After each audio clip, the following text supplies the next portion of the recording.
सिद्धाणं नमो सिद्धाणं नमो वायुर्याणं नमो वज्रायाणं नमो लोये सवसा मङ्गलं भगवान् वीर मङ्गलं गौतमोगणे मङ्गलं कुन्दकुन्दाद्यो जैनधर्मोऽस्तु मङ्गलम् सर्वमङ्गलमाङ्गल्यं सर्वकल्याणकारकं प्रधानं सर्वधर्माणां जैनं जयतु शास्त्रम् जैनं जयतु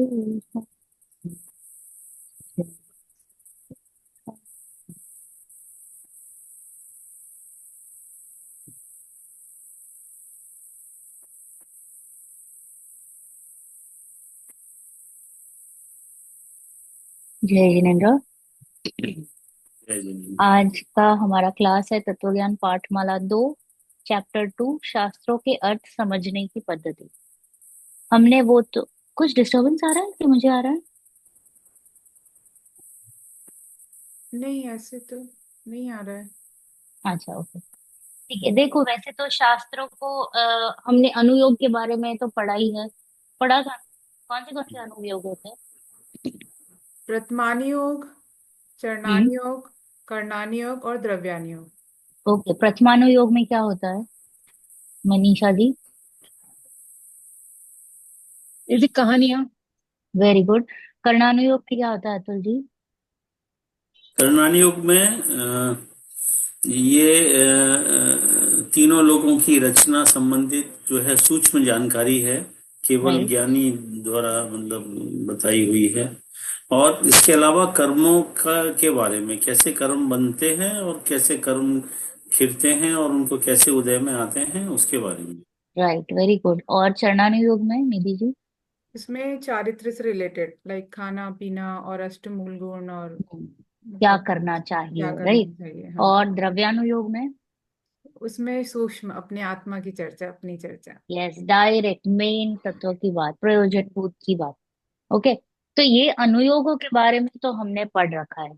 अब हम इसको और थोड़ा सा डीप में समझेंगे कि इसकी पद्धति क्या रहती है पढ़ने की। क्योंकि हम क्या है, छल ग्रहण ना करें, इसके लिए बार बार हमको कहा जाएगा कि भाई हम हम किसके लिए प्रिपरेशंस कर रहे हैं 5 इयर्स, कि भाई आगे जाके हम खुद भी बैठ के स्वाध्याय करें तो हमसे कोई गलती ना हो समझने में।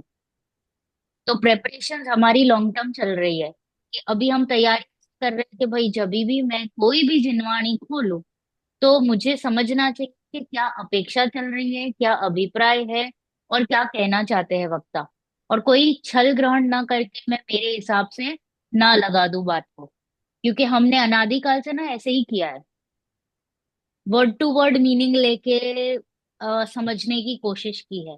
फॉर एग्जाम्पल, बच्चा घर पे लेट आया तो माँ ने कह दिया मत आओ घर पे, आओ ही मत, चले जाओ। हाँ, तो इसका क्या अर्थ हुआ? बच्चा चला जाएगा। नहीं, बच्चे को समझ आ गया माँ क्या कह रही है। लेट मत बच्चे को आया करो। हाँ, बच्चे को एग्जैक्टली समझा के भाई मम्मी ने डांट में कहा है कि लेट मत आओ, ये कोई टाइम हुआ आने का, ऐसे करके उसको डांट में सरकाजम में बता दिया कि भाई ये this is not the way आपको बिहेव करना चाहिए। तो जितनी भी हमको जो अपेक्षा से कहना चाहती है उसको हमें समझना चाहिए। वो एग्जैक्ट जो राइटिंग है उसको जो हम कहते हैं टू द पॉइंट समझ में आना चाहिए। जब हमको डांट लगा रहे हैं तो वो जो माँ की डांट बच्चे को समझ में जैसे आ रही है वैसे हमको समझ में आना चाहिए कि क्या जिनवाणी कहना चाह रही है। क्योंकि शब्द कभी कभी ऐसे यूज होते हैं जिसके काफी काफी मीनिंग्स अलग अलग जगह पे, कॉन्टेक्स्ट चेंज हो जाता है ना, तो मीनिंग भी चेंज हो जाता है। तो वो समझने, वी शुड अंडरस्टैंड कि शास्त्रों को किस तरह पढ़ना चाहिए। ओके, पढ़ते हैं। पंडित टोडरमल जी, हाँ निधि जी स्टार्ट कीजिए। पंडित टोडरमल जी, इस भव तरु का मूल एक जानहु मिथ्या भाव, ताको करि निर्मूल अब करिए मोक्ष उपाव। इस संसार रूपी वृक्ष की जड़ एक मिथ्यात्व ही है, अतः उसको जड़ मूल से नष्ट करके ही मोक्ष का उपाय किया जा सकता है। जो जीव जैन है, जिन आज्ञा को मानते हैं, उनके भी मिथ्यात्व क्यों रह जाता है, हमें आज यह समझना है। क्योंकि मिथ्यात्व का अंश भी बुरा है और सूक्ष्म मिथ्यात्व भी त्यागने योग्य है। अतुल जी, आप दीवान चंद जी बन जाएगा, रतन चंद जी। जो जीव जैन हैं और जिन आज्ञा को मानते हैं, फिर उनकी मिथ्यात्व कैसे रह जाता है? जिनवाणी में तो मिथ्यात्व की पोषक बात नहीं है।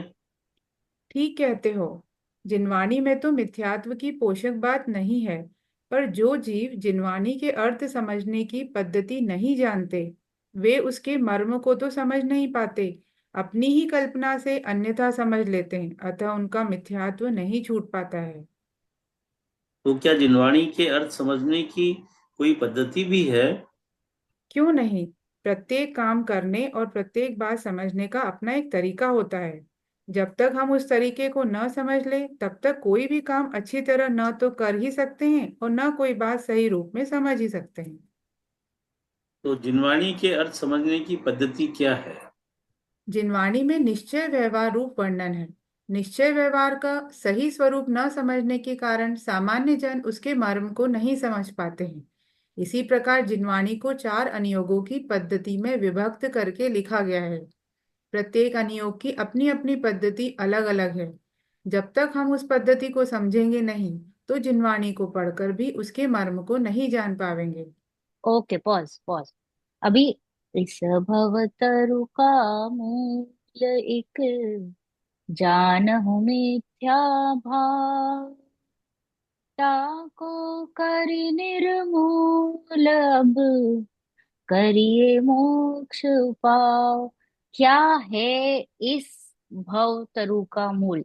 यानी संसार भ्रमण का मूल क्या है? मिथ्यात्व। छात्र। मिथ्यात्व। मिथ्या भाव यानी क्या आ गया? तीनों। कौन सा? मिथ्या दर्शन, मिथ्या ज्ञान, मिथ्या चारित्र। ये तीनों को ले लेना। तो ये जो है, ये मूल में पड़ा है, रूट्स है। हर प्रॉब्लम की जड़ है मिथ्यात्व। तो इस मूल को क्या करना है हमको? निर्मूल। और तभी होगा मोक्ष का उपाय, उसके बिना नहीं। हम क्या करते हैं कि जड़ को तो फला फूला रहने देते हैं, ऊपर ऊपर से काम करते हैं। ये चारित्र को ठीक किया, ये नहीं करना, वो नहीं करना, ऐसा नहीं करना, राइट? तो हमारा फोकस कहीं रॉन्ग चल रहा है। प्रयोजन भूत जो तत्व है, जिससे एक्चुअली मेरा काम हो जाना चाहिए अब तक, वो नहीं हो पा रहा है। तो इसको देखो कैसा कहा है कि इस संसार रूपी वृक्ष की जड़ क्या है? मिथ्यात्व। अतः उसको जड़ मूल से नष्ट करके ही मोक्ष का उपाय किया जा सकता है। जब तक मिथ्यात्व नहीं जाएगा, मिथ्यात्व यानी उल्टी मान्यता, ओनली मान्यता को चेंज करना है। मान्यता यानी अभिप्राय, यानी हमारी जो सोच, हम जिस तरीके से देखते हैं, दृष्टिकोण, उसको चेंज करना है। जो जीव जैन है, जिन आज्ञा को मानते हैं, उनके भी मिथ्यात्व क्यों रह जाता है, ये हमारी बात चल रही है। देखो हम कितने सालों से स्वाध्याय कर रहे हैं, तो हमको बार बार ये चोट पहुंचनी चाहिए कि कहाँ पे ऐसी सूक्ष्म भूलें रह गई है, जिस वजह से ये मिथ्यात्व जा नहीं रहा है। ये मेरी बात चल रही है, किसी और की नहीं। हाँ। तो क्या कह रहे कि हम जैन हैं, फिर भी जिन आज्ञा को भी मानते हैं, जो जिनेंद्र देव कह रहे हैं वो सब कर रहे हैं, फिर भी क्यों, कहाँ गड़बड़ है? तो हमें आज ये समझना है, क्योंकि मिथ्यात्व का अंश भी बुरा है और सूक्ष्म मिथ्यात्व भी त्यागने योग्य है। थोड़ा सा भी मिथ्यात्व अगर रह जाएगा, तो वो आपको आगे नहीं बढ़ने देगा। जड़ का थोड़ा भी भाग रह जाएगा ना, तो वो वापस उग जाएगा। वो ऐसा है। इसलिए हम बार बार यहाँ पे प्रयत्न क्या कर रहे हैं 5 सालों में? ज्ञान को क्लियर करें, ज्ञान को क्लियर करें, ज्ञान में ऐसी कोई भूल ना रह जाए समझ के। इसलिए लास्ट क्लास भी कहा कि भाई पुण्य को भी हमने क्या कहा है? हे हे। कहा है। हे कहा है, बट यहाँ पे समझने तक, अभी तो उसकी उपयोगिता है हमारी भूमिका में। तो समझने में यानी आपके अभिप्राय में उसको है ही जानना चाहिए, राइट। तो जो जीव जैन है और जिन आज्ञा को मानते हैं, फिर उनके मिथ्यात्व कैसे रह जाता है?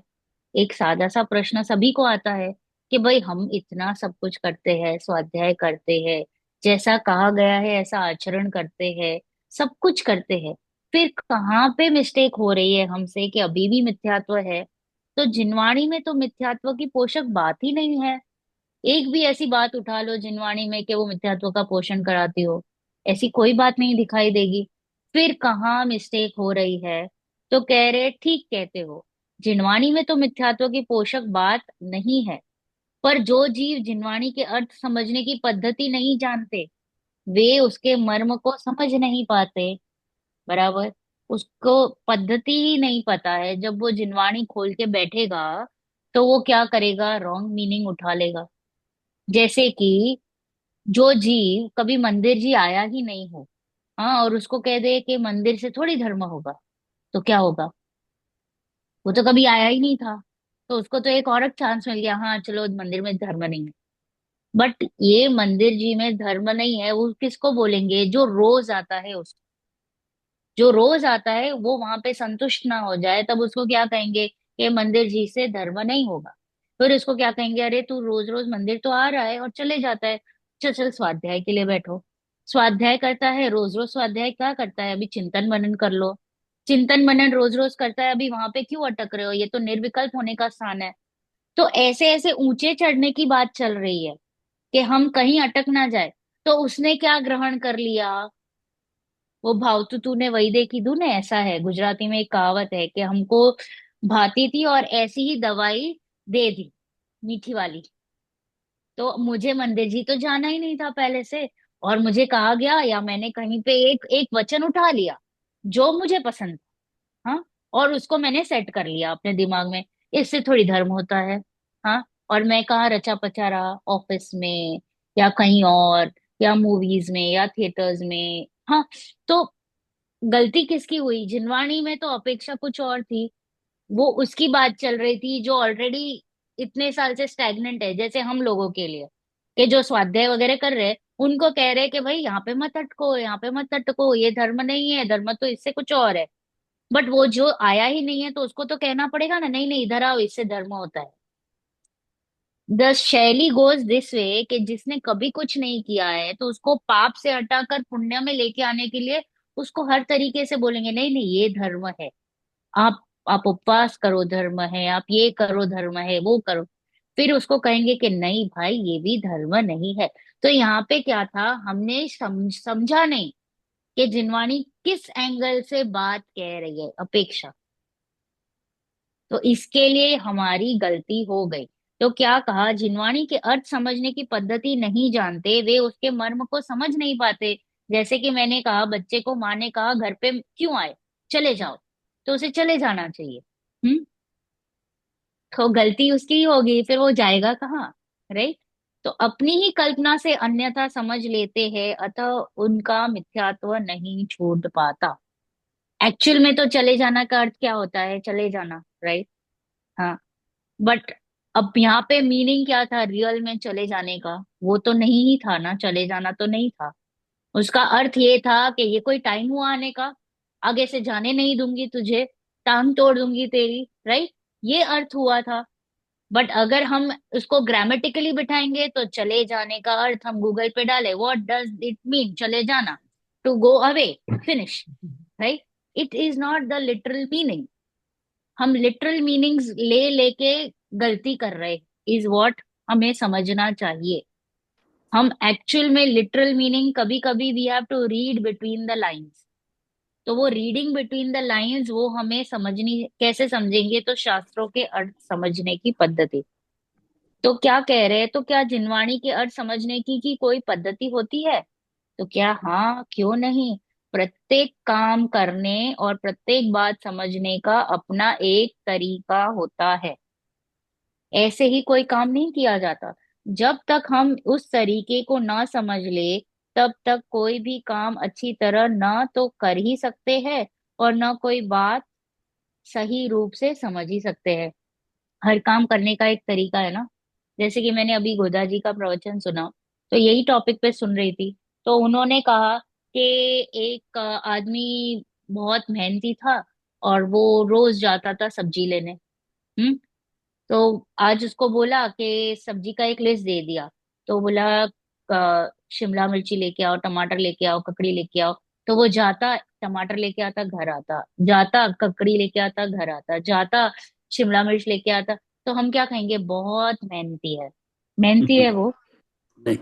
नो। नहीं। तो उसका एक तरीका है ना, एक बैग लेके जाओ और सब सामान एक साथ लेके आओ और घर पे लेके आओ। तो वो, the way of working was not right. तो उसका तरीका क्या था कि चुपचाप जाओ, बैग लाओ, एक साथ एक एक जगह पे मंडी में जाओ और सब सामान लेके और वापस घर आओ।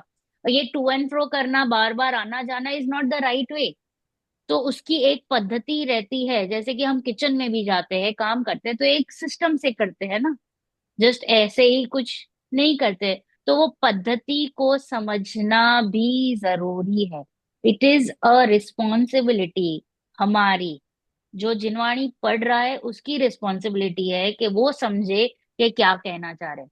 आचार्यों ने तो लिख दिए, विद्वानों ने तो लिख लिए, उनके अभिप्राय को समझने की जो रिस्पॉन्सिबिलिटी है वो मेरी है।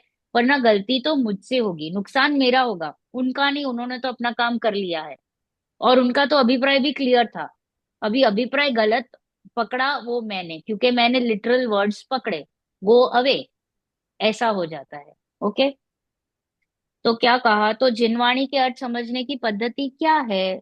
वेरी बेसिक क्वेश्चन, हमको भी आना चाहिए। तो जिनवाणी में निश्चय व्यवहार रूप वर्णन।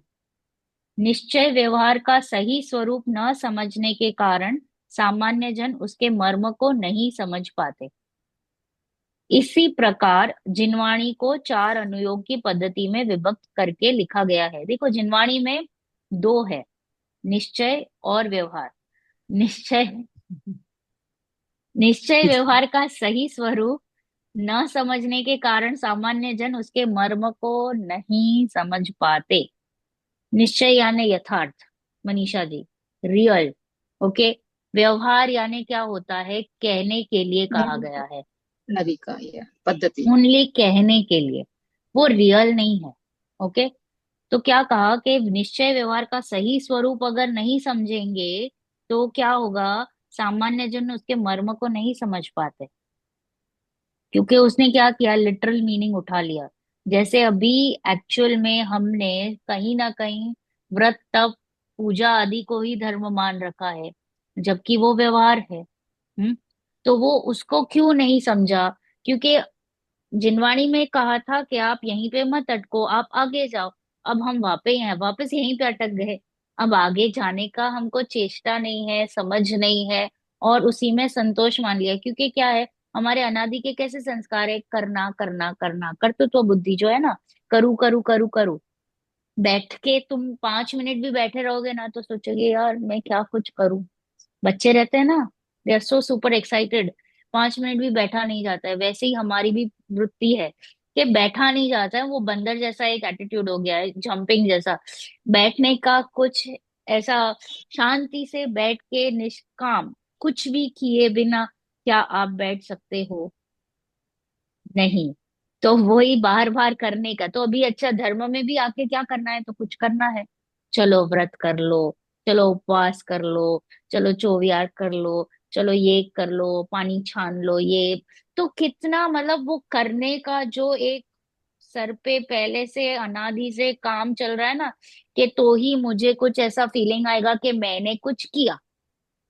तो मैंने कुछ किया के ऊपर हमको चोट लगानी है कि भाई तू नहीं कर सकता, बार बार।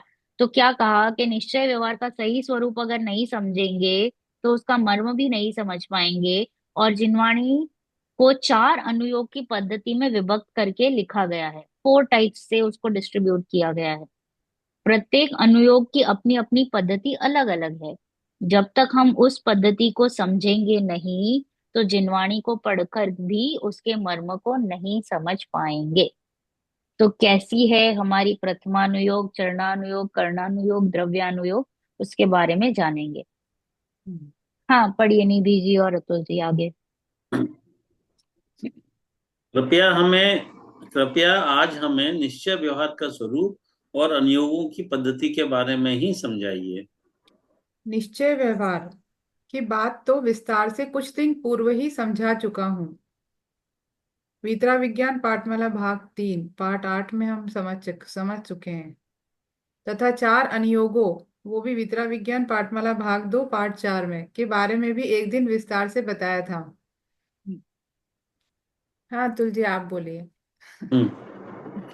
हाँ, उनकी सामान्य जानकारी तो हमें है, पर हम तो आज उन्हें शास्त्रों के अर्थ समझने की पद्धति के संदर्भ में समझना चाहते हैं। आपको निश्चय व्यवहार का स्वरूप ज्ञात है तो बोलिए, निश्चय किसे कहते हैं और व्यवहार किसे? यथार्थ का नाम निश्चय है और उपचार का नाम व्यवहार, अथवा इस प्रकार भी कह सकते हैं कि एक ही द्रव्य के भाव को उस स्वरूप ही निरूपण करना निश्चय न है, और उस द्रव्य के भाव को अन्य द्रव्य के भाव स्वरूप वर्णन करना सुव्यवहार है। तब तो आपको यह भी मालूम होगा कि व्यवहार ने स्वद्रव्य परद्रव्य को, उनके भावों को व कारण कार्यादि को किसी में मिलाकर निरूपण करता है, और निश्चय ने उन्हीं को यथावत निरूपण करता है, किसी को किसी में नहीं मिलाता है। हाँ, यह भी मालूम है। अच्छा तो बताओ, मनुष्य तिर्यंच कौन है? बस मत मत टर्न करो, मत करो अतुल जी टर्न। बताइए, प्रश्न आ गया। बताइए, मनुष्य तिर्यंच कौन है? जीव है। मनीषा जी। हाँ, जीव है, वेरी गुड। ओके। अलग अलग काफी गतियों ट्रिकी में है। ट्रिकी क्वेश्चन है। हाँ, बताइए निधि जी। मनुष्य और तिर्यंच जीव है। मनुष्य और जीव है, हाँ राइट। ओके। अगर 7 तत्वों में दर्श देखेंगे तो जीव तत्व है। ओके, दर्शन जी, आपका क्या आंसर है? मनुष्य और तिर्यंच कौन है? एक्चुअली क्वेश्चन थोड़ा कंफ्यूजिंग है। मनुष्य हाँ। तिर्यंच मतलब हु आर दे मनुष्य आर। भी है और तिर्यंच भी है। सो पता नहीं। नो, बट हु आर मनुष्य दे जीव और दे आर नॉट जीव? Simple question. नहीं, ये जीव एक्चुअली वैसे जीव बोलेंगे तो पर्याय है। मनुष्य पर्याय, तिर्यंच पर्याय। उसके अंदर जो जैसे हम रह रहे तो हम जीव तत्व है, एग्जैक्टली exactly. तो वैसा है। उसके निम्न मतलब उसके साथ संयोग है। हम्म। हाँ, तो इसके लिए उसको जीव कहा गया है। तो ये शरीर ना, शरीर तो पुद्गल है, वो तो व्यवहार। देखो, कथन क्या है कि मनुष्य और तिर्यंच किसी सामान्य जन को, इसका आगे विश्लेषण देंगे, I just tell you in थोड़ा सा शॉर्ट में, कि अगर मैंने किसी को पता ही नहीं जीव कौन है, तो उसको मैं कह दूं देखो वो जो मनुष्य है ना वो जीव है, देखो वो तिर्यंच है ना वो जीव है, तो क्या वो एक्चुअल में जीव है? नहीं, हम्म। क्योंकि वो तो शरीर है मनुष्य का, वो तो शरीर है तिर्यंच का, उसके अंदर एक सत्ता है जो जीव है। हम्म। तो बताने के लिए अभी संयोगवश मुझे आधार लेना पड़ रहा है। हम्म। तो कथन तो कैसा हुआ मेरा? व्यवहार का।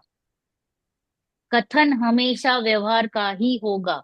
फिर बाद में उसमें मुझे समझना पड़ेगा कि जो जानने देखने वाला है वो जीव है। जब तक उसका संयोग साथ में है तब तक मैं मनुष्य को जीव कह सकती हूँ, डेड बॉडी को भी जीव नहीं कह सकती हूँ। ओके। तो इसलिए मैंने बोला टर्न मत कीजिए, चलो हम आगे पढ़ते हैं क्या लिखा हुआ है ये। तो कृपया आज हमें निश्चय व्यवहार का स्वरूप समझाइए और अनुयोग पढ़ने की पद्धति। तो निश्चय व्यवहार की बात तो विस्तार में हमने लास्ट पहले ही क्लास में समझ लिया है, और अनुयोग के बारे में भी अभी आपने स्टार्टिंग में बताया कि अनुयोग कौन से होते हैं। तो उनकी सामान्य जानकारी तो हम सभी को है, पर अब शास्त्रों को समझने की पद्धति को हमें समझना है। तो क्या कहा? निश्चय और व्यवहार का स्वरूप अगर आपको पता है तो बताइए फटाफट। तो कहा यथार्थ का नाम निश्चय, यानी जो जैसा है उसको वैसा कहना, उसको हम क्या कहेंगे? निश्चय। हम्म। ओके, जो जैसा है उसको वैसा ही निरूपण करना, उसको ऐसा ही कह देना, उसको कहा निश्चय। और उपचार का नाम व्यवहार, यानी कहने मात्र के लिए, कहने के लिए उस मनुष्य को मैंने जीव कहा। परंतु मनुष्य भी तो एक्चुअल में देखा जाए वो तो है पर्याय, जीव तो एक्चुअल में एक अलग थलग सत्ता है जो मनुष्य के अंदर अभी पड़ा हुआ है। जीव इज समथिंग डिफरेंट, मनुष्य इज समथिंग डिफरेंट। मनुष्य तो उसका वो अभी आकार जो अभी पुद्गल का दिख रहा है उसके संयोग से आया हुआ मिलकर, इसके लिए मैंने उसको जीव कहा। तो अथवा क्या कहा, एक ही द्रव्य के भाव को उस रूप ही निरूपण करना, वो निश्चय नहीं। यानी अगर मैंने जीव को कह दिया कि वो जो जानने देखने वाला है, जो वो जो त्रिकाली है, जिसमें अनंत गुण है, तो वो क्या कह दिया, ऐसा निरूपण अगर मैंने किया ज्ञान वाला, तो वो हो गया निश्चय। और उस द्रव्य के भाव को अन्य द्रव्य के भाव स्वरूप वर्णन किया तो व्यवहार है। तो वो जानने वाला, बट मैंने कह दिया वो मनुष्य है, या वो नेहल है, या मीर की वाइफ है, या उसकी बेटी है, या उसकी मम्मी है। तो मैंने एक्चुअल में मुझे ये बोलना था इस व्यक्ति के बारे में। ओके, अतुल जी के बारे में बात करनी थी, बट मैंने अतुल जी के बारे में न बात करते हुए कह दिया कि अतुल जी उनके पापा के बेटे हैं, या अतुल जी वो is very well known because he has got number of shop, या अतुल जी के उनका जो बेटा या बेटी है वो बहुत ब्रिलियंट है। तो कहना है मुझे अतुल जी के बारे में, बट मैं आपको सब अलग अलग तरीके से अतुल जी के बारे में बता रही हूँ। तो ये हो गया व्यवहार। और अगर मैंने सिर्फ अतुल जी के बारे में कह दिया कि अतुल जी बहुत पोलाइट है, बहुत अच्छा गाते हैं, बहुत ये है वो है, तो ये हो गया निश्चय। ओके, फोकस पॉइंट है अतुल जी, बट उनको उनको बताने के लिए मैंने अलग अलग आधार लिए, तो वो हो गया व्यवहार। और सिर्फ अतुल जी के बारे में ही बात कर ली तो वो हो गया निश्चय। Okay, clear? Darshan ji, I hope you are on the same track, right?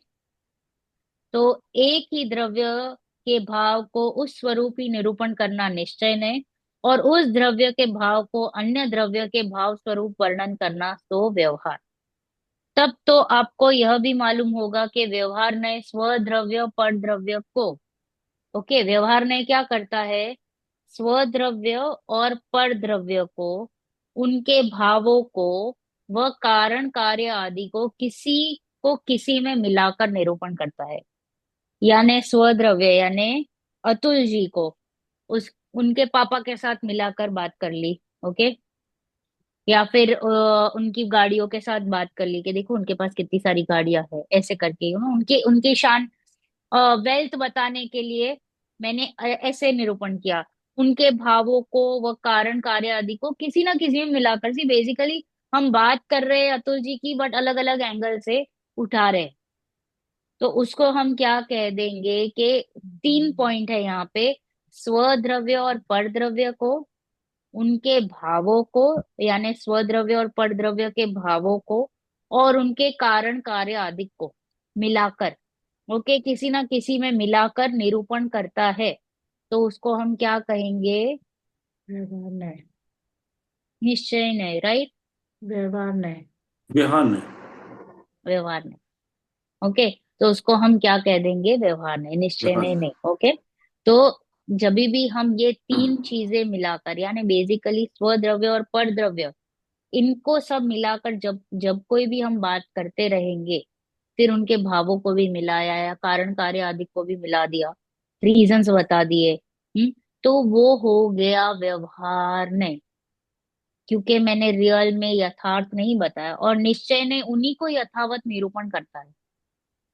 बस जो जैसा है वैसा कह देना इज निश्चय ने, अन्यथा नहीं कहना। बट व्यवहार ने का काम क्या था? केवल बताना उसके बारे में हाँ, जो व्यवहार ने वस्तु का है। काम था कि निश्चय को ही बता रहा है वो।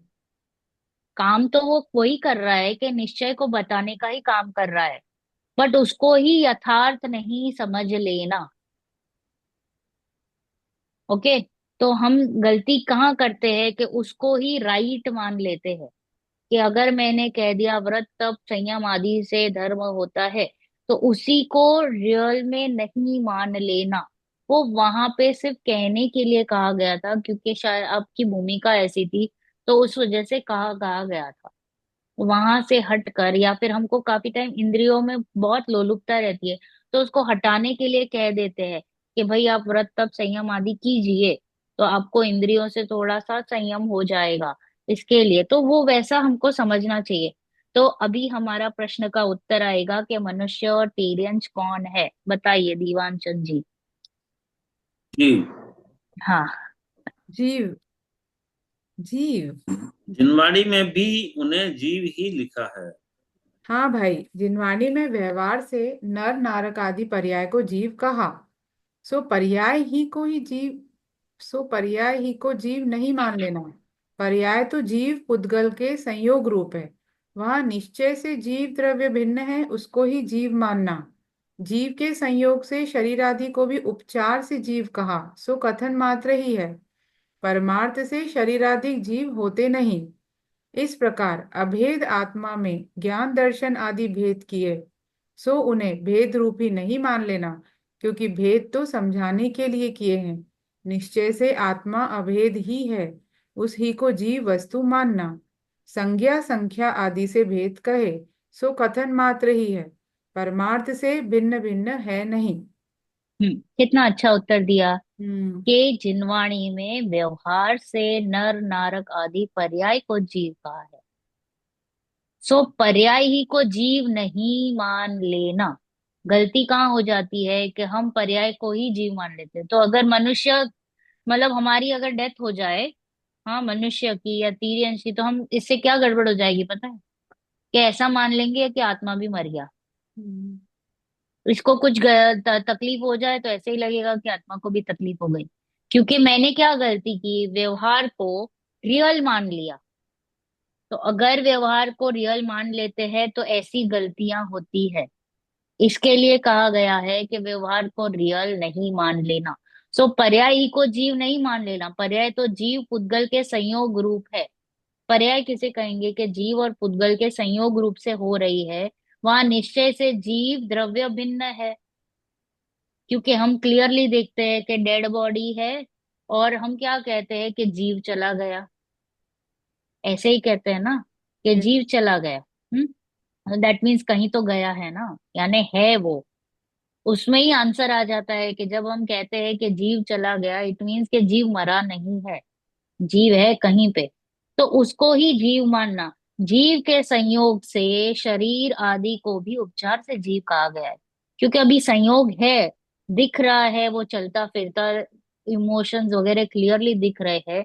तो संयोगवश हम कह रहे हैं कि यही जीव है। हम कुत्ते को भी एक थोड़ा सा मारेंगे तो वो भी कैसे चिल्लाता है ना, भौंकता है ना। तो वो व्हाट इज इट शोइंग कि उसमें जीव है, वो अभी सतर्क है। राइट। तो सो कथन मात्र ही है, परमार्थ से शरीर आदि जीव होते नहीं है। शरीर जो है वो जीव नहीं है। तो हमें समझना चाहिए कौन सा व्यवहार का कथन है, कौन सा निश्चय का। बार बार हमको याद रखना चाहिए। इसी प्रकार अभेद आत्मा में ज्ञान दर्शन आदि भेद किए। राइट। हम भी अभी हम जानेंगे, जानने को बैठेंगे कि भाई ये रिमोट कैसा है, तो मैं कहूंगी ग्रे कलर है। फिर इसमें काफी सारे बटन्स है। राइट। फिर ये रेक्टेंगुलर शेप है। फिर इसका टच तो प्लास्टिक का फीलिंग आ रहा है, स्मूथ है। तो मैंने क्या किया, अभी इसमें भेद खड़े किए। हम्म। भेद खड़े किए ना, किसके राइट। लिए भेद खड़े किए? समझाने के लिए। ओके। बट मैं एक्चुअल में तो देखा जाए तो अगर मेरे को ऐसी बात करनी है निश्चय से, तो मैं कह दूंगी रिमोट है, खत्म। भेदों में नहीं अटकना। तो यहाँ पे क्या कहा, इसी प्रकार अभेद आत्मा में ज्ञान दर्शन आदि भेद किए, सो उन्हें भेद रूप ही नहीं मान लेना। सिर्फ मात्र इतना ही नहीं मान लेना कि इसमें बटन है, मात्र इतना ही नहीं मान लेना कि ये रेक्टेंगुलर है। क्योंकि कोई और रेक्टेंगुलर वस्तु मैं अगर आपके सामने ला दूंगी तो आप उसको भी रिमोट समझ लेंगे। राइट। समझा? कोई हम्म। और ग्रे वस्तु मैं आपके सामने ला दूंगी तो आप उसको भी रिमोट समझ लेंगे।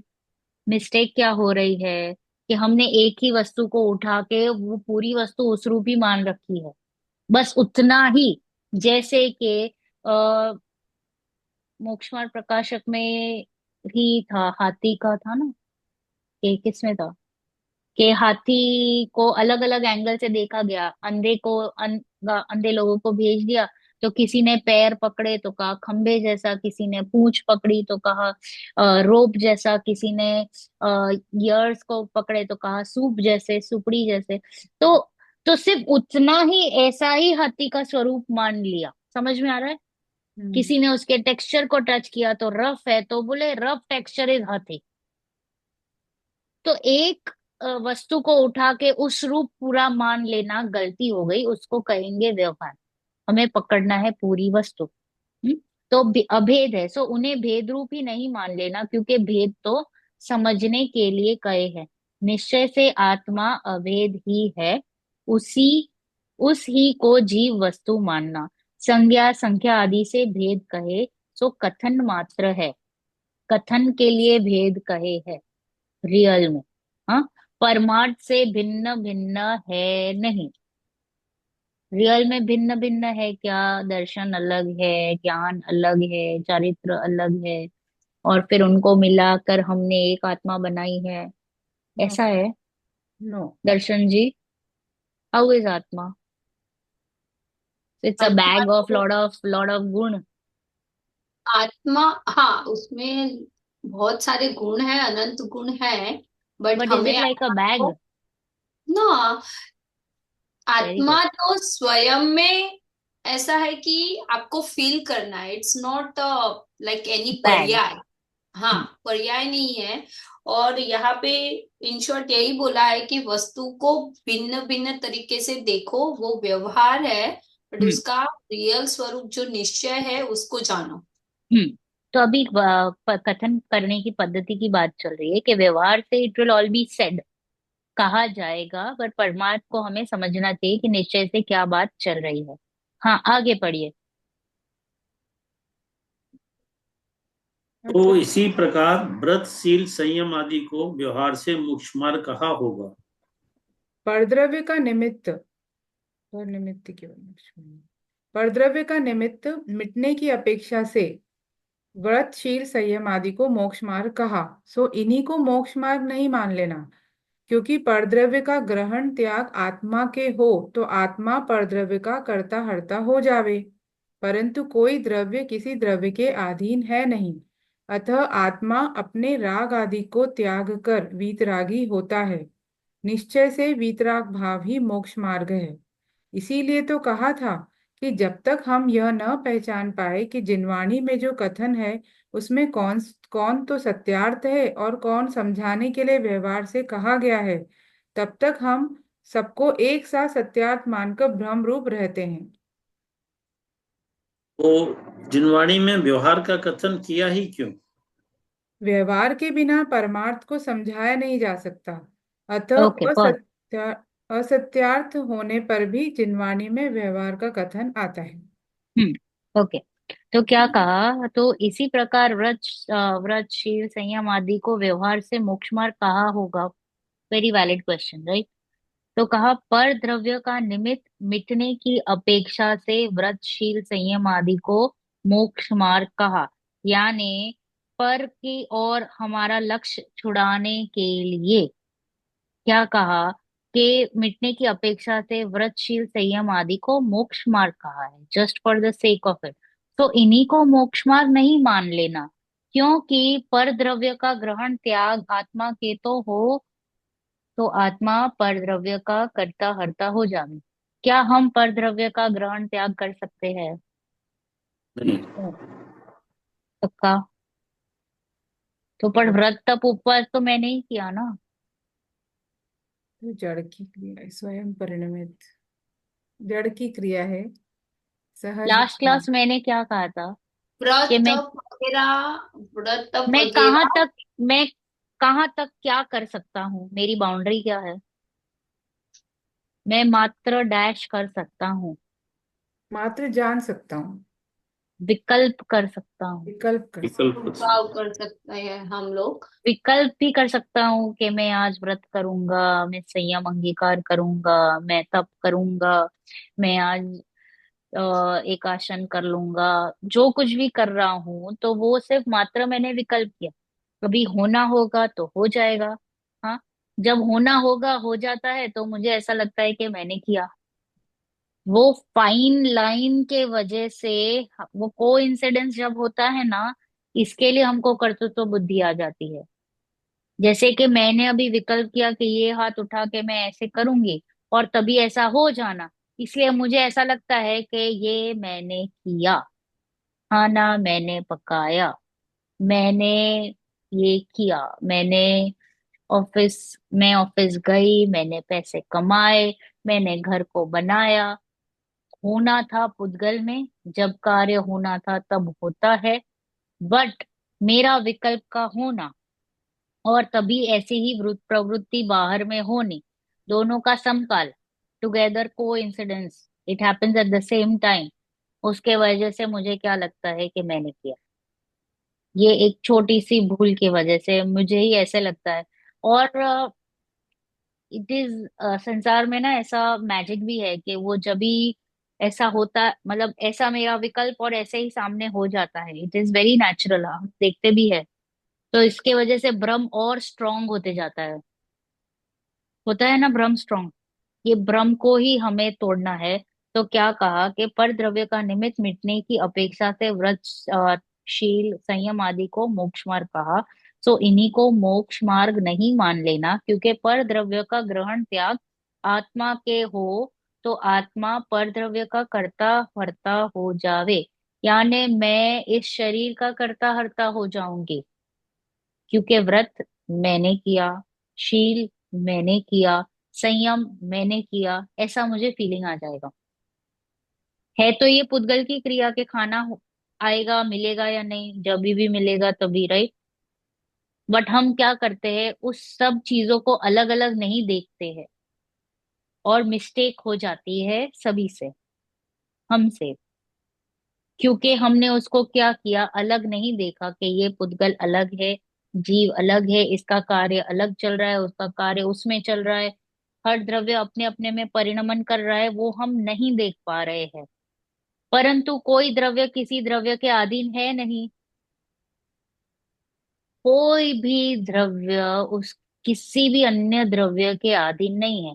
आप कोई दो रोटी सेम सेम करके बताओ, same shape, same size, same texture, same वो जो छाप आती है ना उस पे, सेम उतने ही ब्लैक डॉट्स, उतने ही, हाँ, नथिंग, एक एडिशन नहीं, एक सब्ट्रैक्शन नहीं, उतनी ही सॉफ्ट जैसी पहले थी, हो जाएगी? किससे नो। होएगी? नो। अरे होनी चाहिए, आपको 40 इयर्स का एक्सपीरियंस है, क्यों नहीं हो रही है? राइट, नहीं होएगी, नेवर। क्योंकि वो हर पुद्गल का परिणमन अलग है। तो पर मुझे कैसा फीलिंग आता है, देखो मैं ही रोटी जो बनाती हूँ वो सॉफ्ट रहती है, बाकी जो बनाता है वो कैसे कड़क रहती है। हाँ, या वट, आपको कड़क पसंद है तो कड़क, और वो सॉफ्ट, वट आपको जैसे चाहिए वैसे। तो हर चीज, हर लोग को खुद खुद का एक अहम पना रहता है अपने अपने फील्ड में। तो उसको तुड़ाने के लिए बार बार कह रहे हैं कि परंतु कोई द्रव्य किसी द्रव्य के अधीन है नहीं, यानी सब खुद से खुद परिणमन कर रहे हैं। बट मैं थोड़ा सा डेढ़ हूँ, डोढ़ाई करके मैं क्या करता हूँ, अपना कर्तृत्व डाल देता हूँ, मैंने किया, मैं उसको करने की भी कोशिश करता हूँ, उसको वारी फेरी भी करता हूँ, और बाद में वारी फेरी हो जाती है तो वाह, खुद को घमंडी महसूस करने लगता हूँ, मान आ जाता है। वारी फेरी नहीं होती है तो दुखी होके क्रोध भी करता हूँ।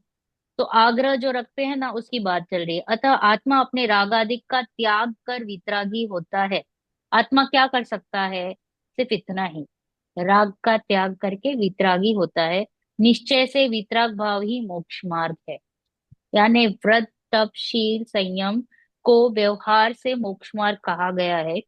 उसके प्रति का जो राग है, शरीर के प्रति या फिर ये इन सब के प्रति का राग है, उस वो जब छूट जाएगा और जब वितराग भाव हो जाएगा, उसको हम कहेंगे मोक्ष मार्ग। तो हम यहाँ पे क्या समझने की कोशिश कर रहे हैं कि जिनवाणी समझने की पद्धति।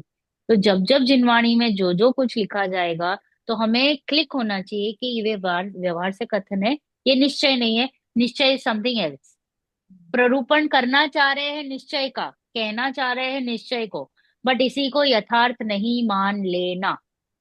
ओके, बार बार हमको क्लिक होना चाहिए कि कौन सा कथन चल रहा है। कि हाँ ये भूतार्थ है, ये बराबर कहा कि मैं एक जानने देखने वाला हूँ, मेरी सत्ता इधर तक ही सीमित है, और उसके बाद की जितनी भी बातें चलेगी वो सारी व्यवहार हो जाएगी। इसलिए तो कहा था कि जब तक हम यह न पहचान पाए कि जिनवाणी में जो कथन है उसमें कौन तो सत्यार्थ है और कौन समझाने के लिए व्यवहार से कहा गया है, तब तक हम सबको एक सा सत्यार्थ मानकर ब्रह्म रूप में रहते हैं, यानी हम भ्रम में रह जाते हैं, क्योंकि हम सबको एक ही इसमें तोलते हैं, एक ही लेवल पर। व्यवहार को भी रियल मान लिया और निश्चय को भी रियल मान लिया। निश्चय को रियल मानने में प्रॉब्लम नहीं है, प्रॉब्लम आ जाती है व्यवहार को जब हम रियल मान लेते हैं। भूतार्थ यानी उसी को मोक्ष मार्ग मानते हैं या उसी से धर्म मानते हैं, तब सारी गड़बड़े स्टार्ट हो जाती है। तो जिनवाणी में व्यवहार का कथन ही क्यों किया, जब आपने कह रहे हो कि ये भूतार्थ नहीं है, ये सत्यार्थ नहीं है, ये मात्र मात्र कहने के लिए कहा गया है। वाई कंफ्यूज, मत लाओ ना ऐसा कथन। हाँ, क्यों कर रहे हो? आप डायरेक्ट बोल दो कि भाई निश्चय से तो आत्मा ऐसा है, बस आत्मा ऐसा है, कह दो, खत्म करो बात को। तो क्या व्यवहार के बिना परमार्थ को समझाया नहीं जा सकता? अतः असत्यार्थ होने पर भी जिनवाणी में व्यवहार का कथन आता है। जब तक मैं व्यवहार का यूजेज नहीं लूंगी मैं नहीं समझा पाऊंगी निश्चय को। ओके, मैंने आपको कह दिया कि जीव तो जानने देखने वाला है, जीव ऐसा है, जीव वैसा है। तो आपको, आपने कभी जीव को देखा ही नहीं है, तो आप कैसे ग्रहण करोगे? तो पहले तो मुझे आपको लेके आना पड़ेगा ना, देखो देखो देखो, ये जो मनुष्य दिख रहा है, ये जो तिर्यंश दिख रहा है, ये जो नाटकी दिख रहा है, ये जीव है, राइट? फिर अच्छा इसको देखो, जो इमोशंस आ रहे हैं, गुस्सा आ रहा है, ये आ रहा है, ये किसको हो रहा है? ये जीव को हो रहा है, राइट? तो हर एक चीज से पहले मैं आपको इंट्रोड्यूस कराऊंगी। तो ये सारे कथन क्या हो गए? व्यवहार के। ये व्यवहार के कथन हुए। देखो वो देख रहा है, देखो उसको सुनाई दे रहा है, देखो आप खुद पे देखिए, आपको फीलिंग हो रही है कि नहीं, राइट? तो ये सारे जितने भी कथन हो रहे हैं, ये व्यवहार के कथन है, क्योंकि मुझे आपको लेके आना है निश्चय की ओर। जैसे कि मैंने आपको कहा रसगुल्ला कितना टेस्टी है, तो बोले स्वाद बताओ। हाँ, तो जो स्वाद है निश्चय का वो मैं नहीं बता पाऊंगी, वो मुझे आपको कहना पड़ेगा, आप चख लो। बट मैं ये जरूर कह पाऊंगी कि रसगुल्ला देखो सफेद है, देखो सॉफ्ट है, देखो उसमें चाशनी है, देखो उसमें स्वीटनेस है। ये सारे व्यवहार के कथन। बट जब आपको कहा जाएगा चखिए, तो ये हो गया निश्चय का कथन। अच्छा आप बताइए रसगुल्ला का स्वाद कैसा है? हर जन एक एक आंसर दीजिए। निधि जी कैसा है स्वाद? अच्छा। हाँ बताइए Atul ji, Atul ji has raised his hand, हाँ। मीठा। मीठा। मीठा मतलब कैसा? व्हाट इज मीठा? मीठा तो हम लोगों ने उसको एक शक, डिफाइन किया है, वो शक्कर टेस्ट जैसा। को आप तीखा डिफाइन करते तो तीखा रहता। एग्जैक्टली। सो व्हाट इज मीठा? मीठा भी मुझे नहीं पता है। टक्कर भी व्हाट नहीं। इज शक्कर? शक्कर भी मुझे नहीं पता है। तो that is what I am telling you कि भाई वो जो निश्चय है वो तो हमें खुद ही वेदना है। It is a feeling by itself. But लेके आओगे आप उस वहां तक, उस प्रोडक्ट तक, उस पदार्थ तक कैसे? विद द हेल्प ऑफ व्यवहार। इसलिए व्यवहार कार्यकारी है। जैसे कि समय सार जी के 8वीं गाथा में कहा है ना कि म्लेच्छ को म्लेच्छ की भाषा में ही समझाया जाता है। राइट। हाँ, उसके बिना उसको कैसे समझेगा? राइट। बच्चे को हम तुतला के नहीं बोलते अले मालो बाबू। हाँ, तो really does it mean that way? हाँ, फिर उसको उसी की भाषा में हम समझाने की कोशिश करते, तो तभी उसको समझेगा ना। तो राइट। वो उस जैसे जिसकी भाषा जो जैसे समझता हो उसको उसी के भाषा में समझाना ही पड़ेगा, तभी जाके उसको रियल में समझ आएगा। तो बात चल रही है कि भाई व्यवहार का कथन क्यों लिखा गया? क्योंकि ये अपरिचित है। आत्मा अपरिचित है। एक तो उसका कोई रूप नहीं है, अमूर्तिक है, प्लस अनादि से हमने देखा नहीं है, प्लस आत्मा शब्द सुनते ही लोग डर जाते हैं, ऐसा कुछ भूत प्रेत है या नहीं ऐसा समझते हैं। So so many things are there. हाँ, बट यहाँ पे आत्मा means me. It's a meaning, it's आत्मा मीन्स मैं, मी, आई। तो हमने क्या कर रखा है, पता नहीं कौन सी दुनिया में क्या क्या शब्द अलग अलग तरीके से निकलते हैं, स्पेशली जो टीवी वाले दिखाते हैं कि भूत प्रेत आत्मा। तो कहने के लिए ये कहना चाह रही हूँ कि आत्मा से हम काफी अपरिचित है, बिकॉज हम जो देखते हैं we are use to seeing, and हम कहते भी है कि देख के ही हम बिलीव करेंगे। हाँ, बिना देखे तो हम बिलीव भी नहीं करते हैं, कि कह दिया कि वहां पे आ गए तो बोलो दिखाओ कहाँ पे आ गए। I will not believe you, जैसे हम कहते हैं ना, रूमर्स पे हम बिलीव नहीं करते जब तक मैं अपने कानों से आंखों से नहीं देख लेता। तो ये कोई कानों से आंखों से देखने वाली चीज नहीं है। इसके लिए उसको समझाने के लिए अलग अलग हेल्प ली गई है, विच इज कॉल्ड एज व्यवहार कथन। बट उसी को अगर हमने सत्यार्थ मान लिया, क्योंकि वो पकड़ लिया व्यवहार को, और ये जो इसका निरूपण कर रहा है, बार बार इसको दिखा रहा है, इसको उजागर कर रहा है, तो इस उजागर हुई वाली वस्तु को ना पकड़ते हुए इसी को पकड़ लिया, तो रॉन्ग हाथ पकड़ लिया ना आपने। बता रही थी मैं, ऐसा ऐसा पॉइंट आउट करूँ, देखो देखो देखो वो रहा चांद, तो इसको अगर मैंने उंगली को देख लिया तो गलती कर ली। देखना था चांद और देख ली उंगली को, तो हो गई गलती। तो ऐसे ही व्यवहार इज लाइक अ फिंगर, जो बता रहा है चांद को, निश्चय को, और हम गलती करते हैं कि व्यवहार को पकड़ लेते हैं। तो इसलिए we should be very cautious while reading Jinvani, कि what they want to say, literal meaning को ना पकड़ते हुए। जैसे कि गो अवे कह दिया, तो गो अवे को रियल मीनिंग ना समझते हुए हमको समझना चाहिए कि व्हाट इज द रियल, उनका जो भाव है उसको पकड़ने की कोशिश करना। हाँ, आगे पढ़िए। Darshan ji, would you like to read?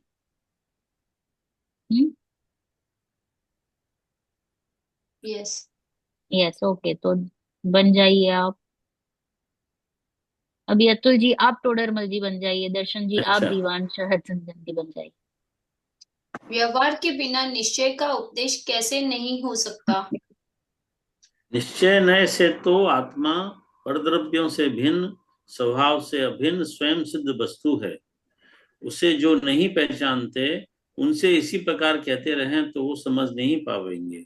अतः उन्हें समझाने हेतु व्यवहार से शरीर आदि परद्रव्यों की सापेक्षता द्वारा नर नरकादि रूप जीव के विशेष किए, तथा मनुष्य जीव नारकी जीव आदि रूप से जीव की पहचान कराई।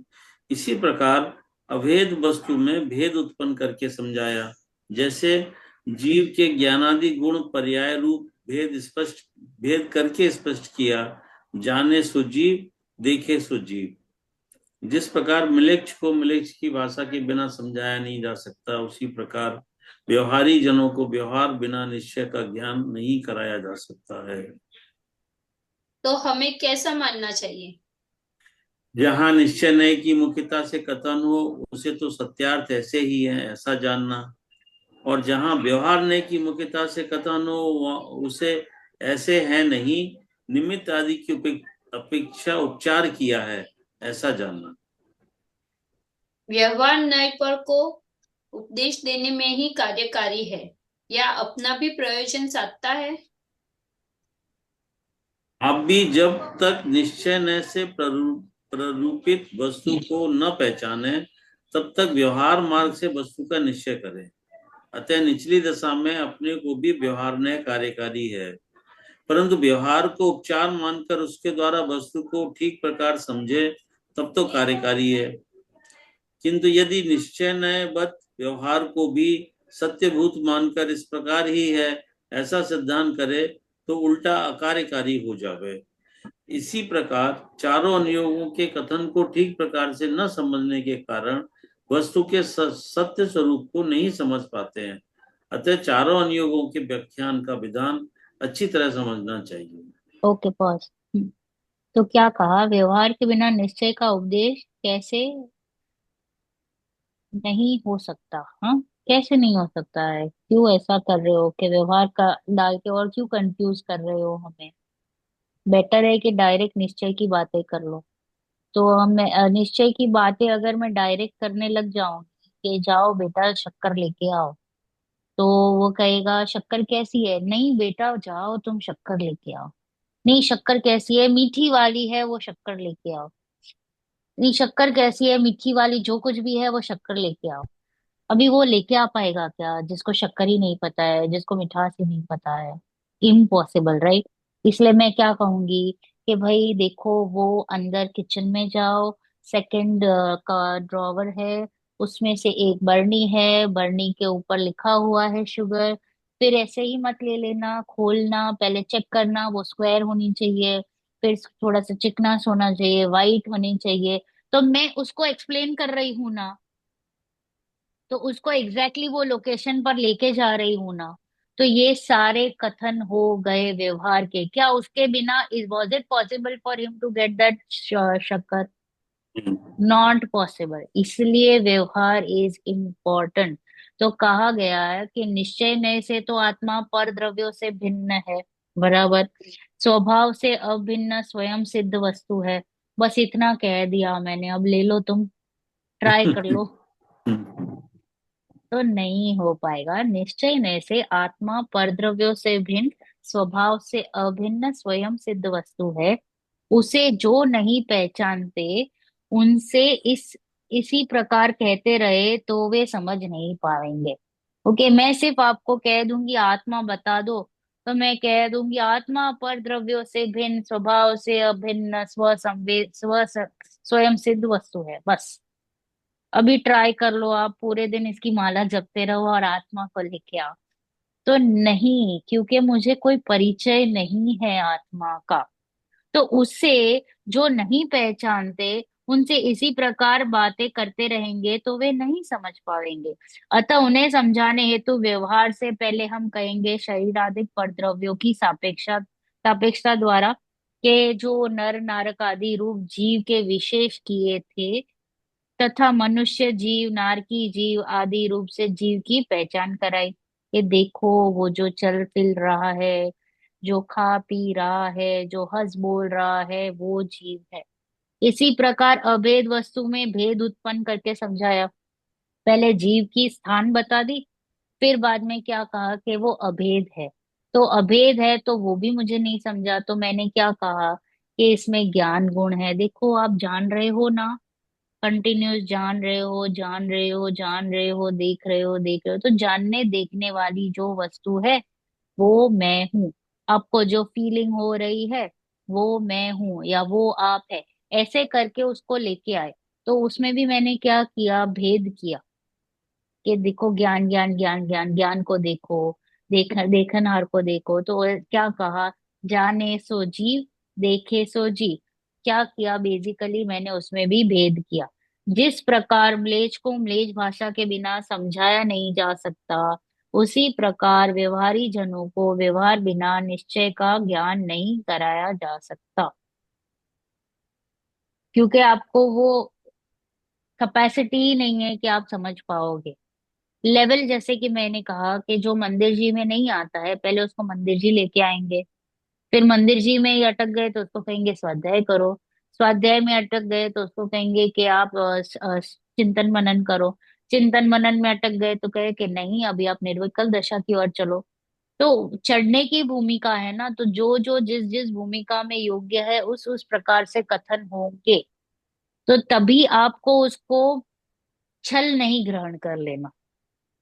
ओके, क्योंकि कभी कभी कुछ कुछ भाषाएं होती है छोटे, मतलब जिनकी कैपेसिटी नहीं है समझने के लिए, तो उनके लिए बात चल रही है। आपकी कैपेसिटी हाई है तो आपको उस लेवल का बात चल रही है, तो वो नहीं ग्रहण कर लेना चाहिए हमें। फिर क्या कहा, तो हमें कैसे मानना चाहिए? तो जहां निश्चय नहीं की मुख्यता से कथन हो, उसे तो सत्यार्थ ऐसा ही है ऐसा जानना। और जहां व्यवहार नहीं की मुख्यता से कथन हो, तो ऐसा है नहीं, निमित्त आदि की अपेक्षा से उपचार से किया गया है ऐसा जानना।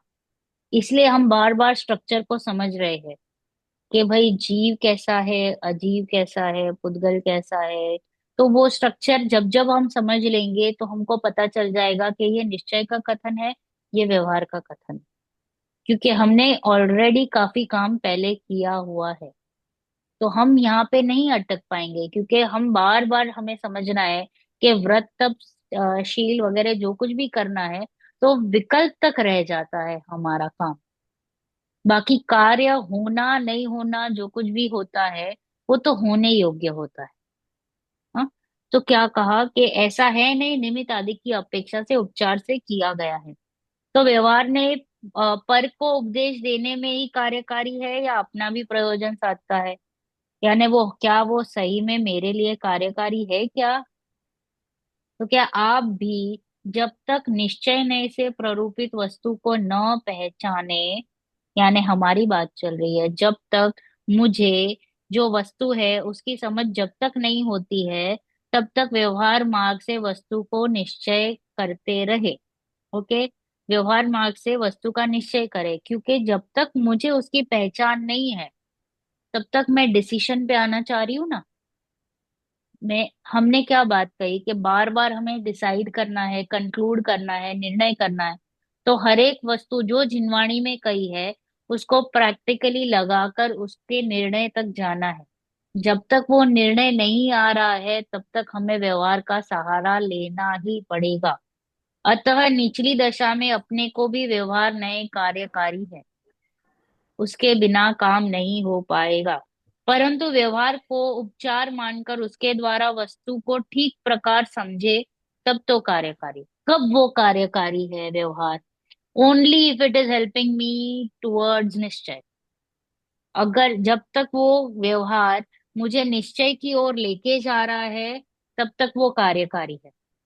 यानी अभी वापस पूरी जिम्मेदारी मेरे पर है कि भाई व्यवहार नए को मेरे को यूज करना है हेल्प करने के लिए निश्चय की ओर।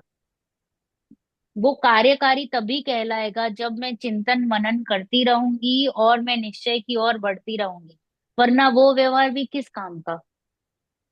हाँ, क्योंकि अगर मैंने मेरा काम नहीं किया और बस कहती रहूंगी कि व्यवहार नहीं कार्यकारी, व्यवहार नहीं कार्यकारी, तो वो भी कार्यकारी नहीं है, क्योंकि मैं कोई मेहनत ही नहीं कर रही हूँ निश्चय की ओर बढ़ने के लिए, क्योंकि मैं सोच नहीं रही हूँ उस प्रकार से, चिंतन मनन नहीं चल रहा है। तो दैट इज वाई वो भी व्यवहार कार्यकारी नहीं होगा।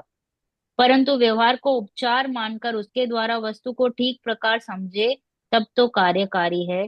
किंतु यदि निश्चयवत व्यवहार को भी सत्यभूत मानकर इस प्रकार ही है ऐसा श्रद्धान करे तो उल्टा अकार्यकारी होगा। यानी व्यवहार को ही अगर मैंने सच्चा मान लिया और उसको ही निश्चय मान लिया तो वो हो जाएगा अकार्यकारी। जैसे कि मैंने ये उंगली से चांद को दिखाया और मैंने सिर्फ उंगली को देख लिया, तो चांद को देखने का मेरा जो प्रयोजन था वो असफल हो गया और मैंने उंगली को ही चांद मान लिया। तो गलती मेरी है। बताने वाले ने तो कहा कि देखो उस चांद की ओर, और मैंने पकड़ ली उंगली, तो हो गई गलती मेरी। तो इसलिए it is the responsibility of the person, जो स्टूडेंट है, जो जिनवाणी पढ़ रहा है, जिसको एक्चुअल में सिद्ध बनना है, तो उसकी जिम्मेदारी है कि वो किस तरीके से पढ़ रहा है। इसी प्रकार चारों अनुयोगों के कथन को ठीक प्रकार से न समझे समझने के कारण वस्तु के सत्य स्वरूप को नहीं समझ पाते। ये हमारी बात चल रही है कि कहाँ पे हमारी गलती हो रही है। अतः चारों अनुयोगों के व्याख्यान का विधान अच्छी तरह समझना चाहिए। हाँ, आगे पढ़िए। प्र- वर्तमानुयोग के व्याख्यान के विधान को संक्षेप में समझाइए। वर्तमान युग में संसार की विचित्रता, पुण्य पाप का फल, महापुरुषों की प्रवृत्ति आदि बताकर जीवों को धर्म में लगाया जाता है। वर्तमान युग में मूल कथाएं तो जैसी की तैसी होती हैं, पर उनमें प्रसंग प्राप्त व्याख्यान कुछ ज्यों का त्यों और कुछ ग्रंथकर्ता के विचार अनुसार होता है, परंतु प्रयोजन अन्यथा नहीं होता। जैसे तीर्थंकरों के कल्याणकों में इंद्र आए, यह तो सत्य है, पर इंद्र ने जैसी स्तुति की थी वे शब्द हूबहू वैसे ही नहीं थे, अन्य थे। इसी प्रकार परस्पर किन्हीं के वार्तालाप हुआ था, सो उनके अक्षर तो अन्य निकले थे, ग्रंथकर्ता ने अन्य कहे, पर प्रयोजन एक ही पोषते हैं।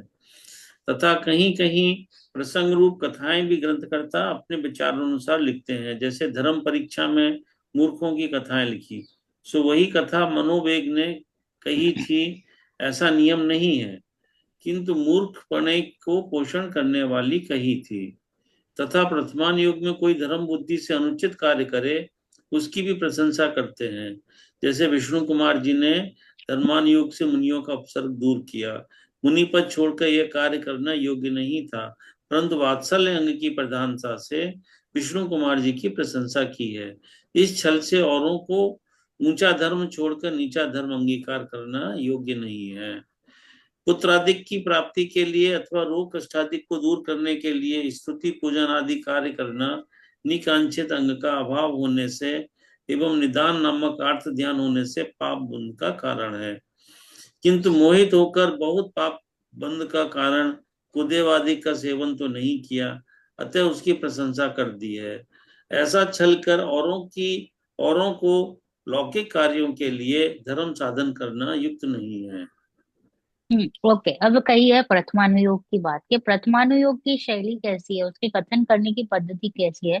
तो प्रथमानुयोग में संसार की विचित्रता, पुण्य पाप का फल, महापुरुषों की प्रवृत्ति आदि बताकर जीवों को धर्म में लगाया गया है। राइट, वो लास्ट क्लास हमने पढ़ा था कि प्रथमानुयोग में क्या क्या होता है। प्रथमानुयोग में मूल कथाएं तो जैसी की तैसी, यानी घटनाएं सेम रहती है, घटनाएं सेम रहती है। बट अभी क्या होता है, विद टाइम जो लेखक होते हैं तो वो थोड़े से चेंजेस करते हैं, क्योंकि तभी तो वो थे नहीं ना वहां पे जो जब भी घटना हो रही थी।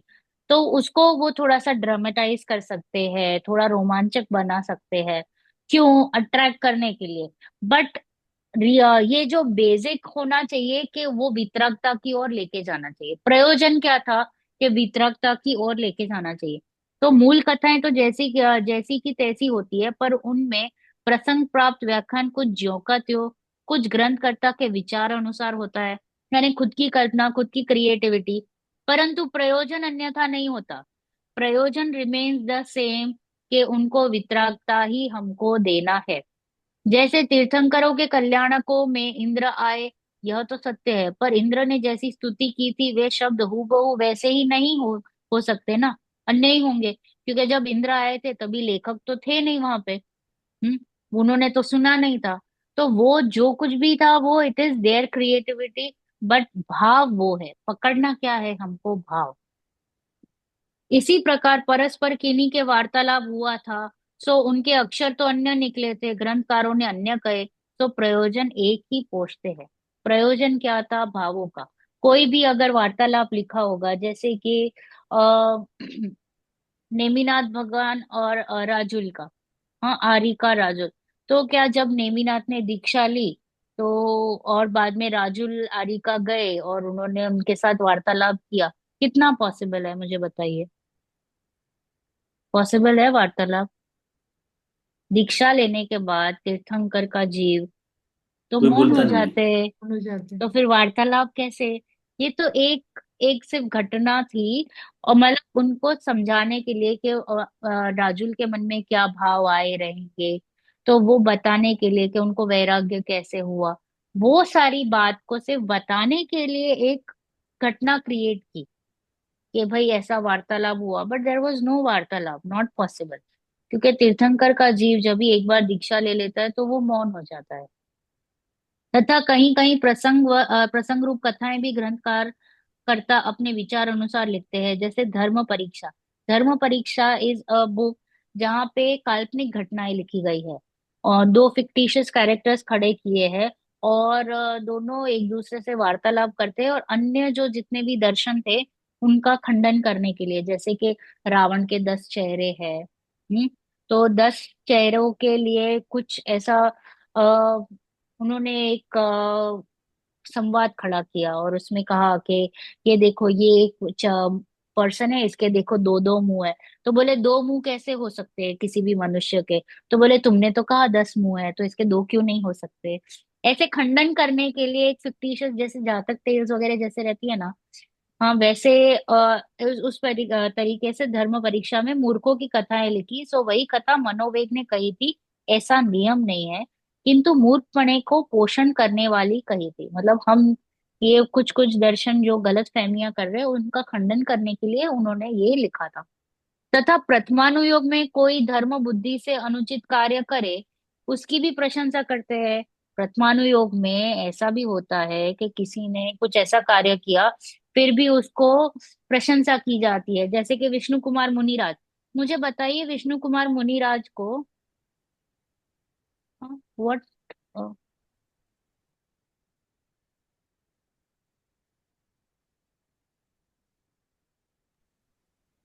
हाँ, तो प्रथमानुयोग में विष्णु कुमार मुनिराज ने अगर उनका मुनि पद को छोड़ा, क्या वो सही था अन्य को हेल्प करने के लिए?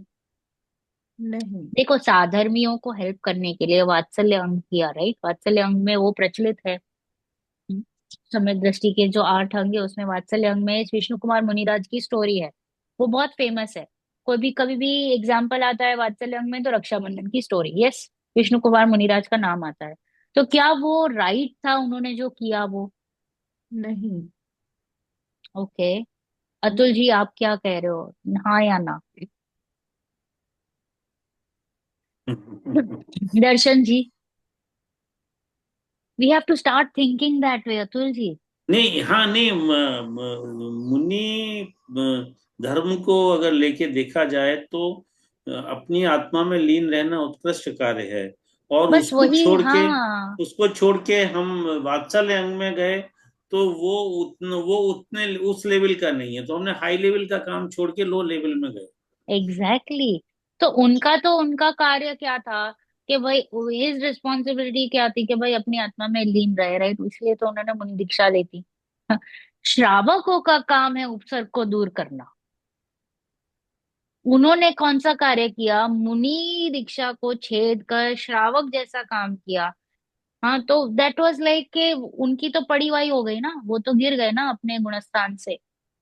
तो उनको तो इतना तक मतलब इट वाज लाइक अ भट्टी, जैसे हम कहते हैं मुनिराज सिर्फ मात्र प्रवचन देने या आहार लेने या स्वाध्याय मतलब पुस्तक लिखने में जो ग्रंथ लिखते हैं उसमें जब बाहर आते इतना भी उनको दुख लगता है, तो ये तो कितना गिर गए। तो कहा कि भले बट इट वाज स्टिल प्रशंसनीय, तो ये प्रशंसनीय कथा वॉज फॉर प्रथमानुयोग। अभी इसमें तभी हमको समझ जाना चाहिए, तभी शैली ऐसी है।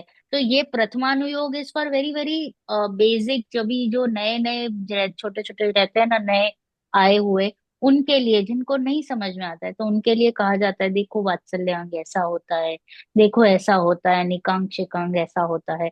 तो वो समझाने के लिए ये examples are very very good, इसलिए कहा जाता है। बट हम जब डीप में सोचते हैं तो ऐसा भी करना कार्यकारी नहीं था विष्णु कुमार जी के लिए। तो क्या कहा, जैसे विष्णु कुमार में धर्मानुराग से मुनियों को का उपसर्ग दूर किया, मुनि पद छोड़कर यह कार्य करना योग्य नहीं था। परंतु वात्सल्य अंग की प्रधानता से विष्णु कुमार जी की प्रशंसा की है। इस छल से औरों को ऊंचा धर्म छोड़कर नीचा धर्म अंगीकार करना योग्य नहीं है। तो ये हमें समझना है। तो ये हो गया एक व्यवहार कथन, और हमें क्या ग्रहण करना चाहिए, द रियल मीनिंग इज के वो रियलिटी में this is not a good step, क्योंकि यहाँ पे मेरा पतन हो रहा है। ओके, नेक्स्ट क्या कहा, पुत्र आदि की प्राप्ति के लिए अथवा रोग कष्ट आदि को दूर करने के लिए स्तुति पूजन आदि कार्य करना निकाक्ष दान का अभाव होने से एवं निदान नामक अर्थ ध्यान होने से पाप बंध का कारण है। तो कुछ कुछ लोग ना जो धर्म में आते ही नहीं है तो उनको कह देंगे कि आप यहाँ पे आओ आपको पुत्र की प्राप्ति हो जाएगी, या आपको रोग आपका दूर हो जाएगा। तो वो कार्य करना इज फॉर somebody जिसने कभी धर्म नहीं किया है, उसको धर्म में लाने के लिए कहा गया है। एक ऐसी भी बात होती है कि जिसने कभी धर्म किया ही नहीं है, फिर अथवा रोग कष्ट आदि को दूर करने के लिए स्तुति पूजन आदि करना निकांक्षित अंग का अभाव होने से एवं निदान नामक आर्त ध्यान होने से पाप बंध का कारण है। एक्चुअल में है तो पाप बंध का कारण, क्योंकि मैंने भगवान की स्तुति किस किस कारणवश की, कि मुझे पुत्र हो जाए या मेरा रोग दूर हो जाए। तो है तो कार्य पाप का। परंतु क्या कहा, मोहित होकर बहुत पाप बन का कारण। At least he is better of कि वो कुदेव कुगुरु कुशास्त्र में तो नहीं गया। एटलीस्ट वो सदगुरु सुदेव सुगुरु सुशास्त्र में है, राइट, जो रियल है। हाँ, सच्चे जैसे देव शास्त्र। जैसे सिद्ध चक्र का पाठ जैसे जो किया मैना हाँ, रानी ने। यस। तो उन्होंने तो किया था ऐसे ही, उनके तो भाव थे कि भाई ऐसे ही उन्होंने पूजन रची, और योगानुयोग तभी ऐसा हो गया कि चमत्कार हुआ, और उनका कष्ट रोग जो था वो चला गया। तो एक्चुअल में देखा जाए तो आ, हम क्या देखते हैं कि पूजन की इसलिए रोग चला गया, बट क्या ऐसा है क्या? नो। पूजन की इसलिए रोक गया, या रोक जाने वाला ही था और पूजन भी अलग से चल रही थी? दोनों इंडिपेंडेंट कार्य है। दोनों इंडिपेंडेंट कार्य है। उनका भाव था कि पूजन कराए, ओके, और उन्होंने पूजन करी, और तभी बाद में उन्होंने ऐसे ही बस जो योग हो गया था कि भाई अभी रोग जाने वाला था और रोग चला गया। नाउ बिकॉज ऑफ दिस को इंसिडेंस सभी लोग शिव चक्र पूजा विधान करने लग जाते हैं। हाँ, तो कोइंसिडेंस को देख के गुजराती में और एक है कि कागनु बेसवू ने डाળનું પડવું, वो कौवे का वहां पे बैठना डाली पे, और डाली का गिरना।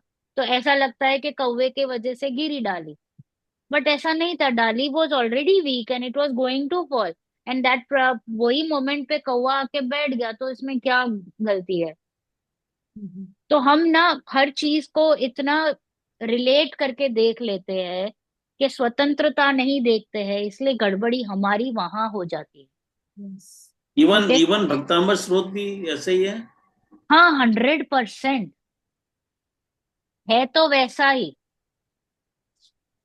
बट तभी क्या हो जाता है कि भक्तांबर स्त्रोत्र में शायद वो तभी देव आए रहेंगे, हाँ, और देवों ने किया रहेगा वो आश्चर्य, क्योंकि है तो स्वतंत्र। देखो, कोई कुछ कर नहीं सकता है, वो देव को भी भाव आया रहेगा, और इनको भी ऐसे भाव उनके तो भाव ही अलग थे। वो तो एक्चुअल में तीर्थंकर की स्तुति ही कर रहे थे, आदिनाथ की। तो वो जो होना था वो हो गया। वो आश्चर्य होते हैं, वो इंडिपेंडेंट, वो देव करते हैं, देवकृत होते हैं। और प्लस उससे क्या होता है कि प्रभावनाम जैसा हो जाता है, जब भी ऐसे आश्चर्य होते हैं। हम नहीं कहते हैं कि अगर जैसे कि वो कौन सी अंतरिक्ष वाली पार्श्वनाथ जो हवा में है, तो वो आश्चर्य देख के लोग जाते हैं। कहाँ कहाँ चमत्कार, जैसे महावीर जी में चमत्कार होते रहते हैं। तो वो चमत्कार की वजह से पीपल अट्रैक्ट होते हैं, बिकॉज अभी भी कहीं ना कहीं संसार में रस है। तो चमत्कार को ही नमस्कार है टाइप्स अभी भी चल रहा है। तो अभी आया था ना 2 दिन पहले कि एसी में से पानी गिर रहा था, और उसको लग रहा था कि किसका था, कोई तो हिंदू टेम्पल का था, एसी में से पानी गिर रहा था। मेरे वीर किसका था? जगन्नाथ नहीं, किसका, जगन्नाथपुरी है कोई तो ऐसे ही। और उनको लगा कि वो वेदी में से पानी गिर रहा है, तो सभी प्रसाद के जैसे पी रहे थे। तो द हमारी कल्पना के बाहर है कि हम कितना चमत्कार को वो करते हैं कि ऐसा। ओहो, तो पहले जो एक्चुअल में चौथे काल में तो चमत्कार देव करते थे। अभी तो पंचम काल में देव आते नहीं है, क्योंकि it has become very very bad. उनको पसंद ही नहीं आता है आने को, क्योंकि इनको ये स्मेल वगैरह भी नहीं पसंद है, इतनी गंदी हो गई है धरती। तो देवो आते थे कि भाई जैन धर्म की वाहवा हो, प्रभावना हो, ऐसे चमत्कार होते थे। और फिर बाद में प्रभावना होती थी, रथ यात्रा निकलते थे, काफी लोग कन्वर्ट हो जाते थे तीर्थंकर के मात्र ये जन्म कल्याणक मतलब गर्भ कल्याणक से जन्म कल्याणक तक 15 मंथ्स के लिए रत्नों की वृष्टि होती है। तो वो भी क्या है, चमत्कार ही तो है। तो वो सारे अतिशय क्यों होते हैं? एक सेकेंड, 1 मिनट। से अभी मैंने इंस्टा पे देखा था कि दिवाली के टाइम पे जो भी त्योहार होता है उसके रिलेटेड सब रील्स आती है। तो उसमें एक रील थी कि महावीर जी में जो अपना छत्र। छत्र रहता है वो हर साल घूमता रहता है ऑटोमेटिकली। तो मतलब मैं बिलीव नहीं करती हूँ इन सब में। नहीं, but Mahavir ji is said to be an अतिशय क्षेत्र, तो वहां पे हाँ होते रहते बट हैं छोटे बहुत चमत्कार, is what I have heard, दो आई हैव नॉट या सीन। बट देर इज, सी, चमत्कार तो देवों बट का। बट मैम वो एक्चुअली ये जो चमत्कार होते हैं, क्योंकि अभी जैसे वैमानिक देव नहीं आते पर व्यंतरवासी देव रहते हैं ना, वो करते हैं। आते हैं, वो करते हैं, यस एग्जैक्टली माय पॉइंट। व्यंतरवासी देव तो मैं ये। वही कहने वाली थी कि जिसको जैसा भाव, अभी कोई किसी को, कोई अन्य हिंदू टेम्पल में किसी का कोई जुड़ान है, जैसे कि हम ये भाव में वो मंदिर से बहुत जुड़े हुए हैं, और हम बाकी नेक्स्ट भाव में जाके व्यंतर बन गए, हमको याद आ जाता है, तो हम वो मंदिर जी में जाके कुछ ऐसी कुछ कुछ कुछ चीजें करते हैं जिससे वो चमत्कार दिखाई देता है, कोई भी मंदिर, be right it a right. Hindu temple or be anywhere. See, it is not about this. So it is about what you think. हम और फिर हम दूसरे भव में चले जाते हैं, और फिर हमको कुछ ऐसा विकल्प आता है, और वैसे ही व्यंतर और भवनवासी को ना थोड़े से मस्ती करने को मजा आता है, that is in to their nature, they like to do that, कुतूहलता। तो वो कुछ ना कुछ करके जाते हैं, तो ऐसा होता है। तो इट इज नॉट कि ऐसा नहीं होता है, but then you shouldn't get like glamorise, या उसमें ही ओतप्रोत नहीं हो जाना, क्योंकि वो हमारा कार्यकारी नहीं है, वो हमारे वितरकता को पोषण नहीं दे रहा है। जब तक कोई भी चीज हमको वितरकता की ओर नहीं लेके जा रही है, उसमें हमें नहीं अटकना चाहिए। हम्म। तो हम वहां पे थे, तो किंतु मोहित होकर पाप बन का कारण कुदेव आदि का सेवन तो नहीं किया उसने, तो that was a very good part. इसलिए उसको वापस हमने कहा कि ओके ओके, वेरी गुड, अतः उसकी प्रशंसा कर दी है। ऐसा छल करी औरों को लौकिक कार्यों के लिए धर्म साधन करना युक्त नहीं है। ओके, ऐसे मन में इच्छा करना कि मेरे संयोग बढ़े, पैसा बढ़े, पुत्र आए, और फिर मैं पूजन आदि करूँ, तो ये it is not a good way, इससे पापबंद ही होगा। तो हमें वो अंडरलाइनिंग स्टेटमेंट समझना चाहिए कि इस वृत्ति से हमें पूजन आदि नहीं करना, इस वृत्ति से हमें भक्ति दर्शन नहीं करना, क्योंकि ये मुझे रास की ओर लेके जाएगा, पाप बंध का कारण बनेगा, निदान बंध का कारण बनेगा। परंतु जो व्यक्ति कभी मंदिर में नहीं आया है, उसको लेके आएंगे ऐसे ही, उसको सच्चे देव शास्त्र गुरु स्टेप बाय स्टेप ही आता है हर चीज। जिसने कभी कुछ नहीं किया है, उसको धीरे धीरे हाथ पकड़ के आगे लेके जाते हैं, क्योंकि रुचि तो डेवलप करनी पड़ती है ना, वन फाइन नाइट ऐसा नहीं होता है तुम भगवान हो, हाँ ये सब कार्यकारी नहीं है, ऐसा नहीं होता है। उसको धीरे धीरे ही लेके जाना पड़ेगा। हाँ आगे पढ़िए। हाँ अभी निधि जी और दर्शना जी, आप दोनों कर लीजिए फिर आप।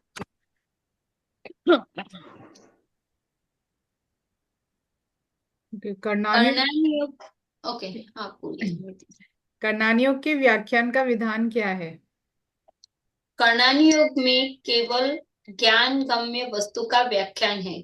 केवल ज्ञान में तो सर्व लोकालोक आया है, परंतु इसमें जीव को कार्यकारी छद्म छद्मस। छद्मस। छद्मस के ज्ञान में आ सके ऐसा निरूपण होता है। जैसे जीव के भावों की अपेक्षा गुणस्थान कहे हैं, सो भाव तो अनंत है, उन्हें तो वाणी से कहा नहीं जा सकता। अतः बहुत भावों की एक जाति करके 14 गुणस्थान कहे हैं। तथा कर्णानी योग में भी कहीं उपदेश की मुख्यता सहित व्याख्यान होता है, उसे सर्वथा उसी प्रकार नहीं मानना। जैसे छुड़ाने के अभिप्राय से हिंसादि के उपाय को कुमति कहा, वास्तव में तो मिथ्या दृष्टि से सभी ज्ञान कुज्ञान है, और सम्यक दृष्टि के सभी ज्ञान सुज्ञान है।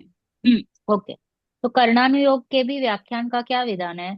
तो कर्णानुयोग तो केवल ज्ञान गम्य है, बहुत सूक्ष्म है। उसमें बहुत सारे कैलकुलेशंस है, लोकालोक है, ज्योग्राफी है, मैथ्स है।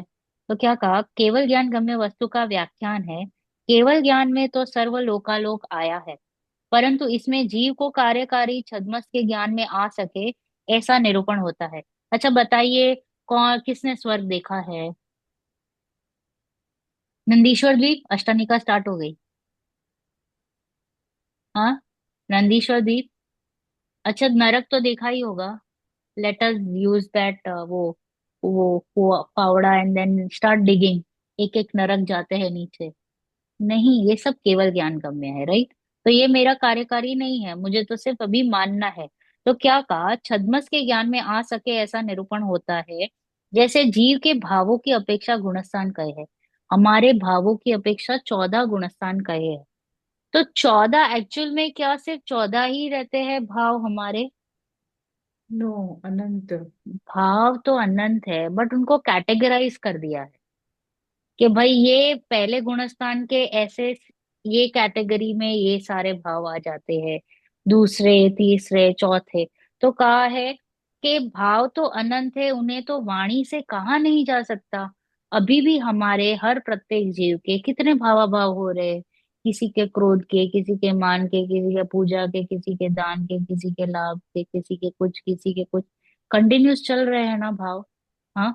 तो वो जो भाव है वो तो अनंत है, वो वाणी से कहा नहीं जा सकता, अतः बहुत भावों की एक जाति करके 14 गुणस्थान किए। तो ऐसा नहीं समझ लेना कि पहले गुणस्थान में सिर्फ इतना ही, अनंत अनंत अनंत भाव रहते हैं हर एक जीव के। तो just for a sake of it या फॉर इजी, हमने 14 में डिवाइड कर लिए है। तथा कर्णानुयोग में भी कहीं उपदेश की मुख्यता सहित व्याख्यान होता है, उसे सर्वथा उसी प्रकार नहीं मान लेना।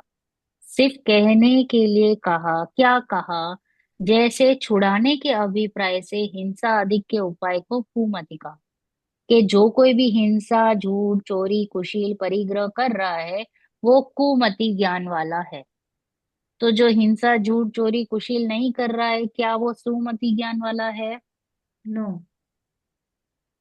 अरे नो, क्यों? क्योंकि सम्यक दृष्टि सच्चा ज्ञान ही सुमति ज्ञान होता है ना। मिथ्या हाँ, तो दृष्टि तो जितने भी मिथ्या दृष्टि है वो सारे कुमति ज्ञान वाले हैं। उनको हम नहीं कह सकते हैं कि वो सुमति ज्ञान वाले हैं। ये सम्यक दर्शन के बिना उसको सुमति नहीं कह सकते। तो जितने भी मिथ्या दृष्टि है, फिर चाहे वो हिंसा करे या हिंसा ना करे, है तो वो कुमति। बट कहने के लिए, पाप छुड़ाने के लिए क्या कह दिया कि ये कुमति है, ये सुमति है। ओके, कहने के लिए।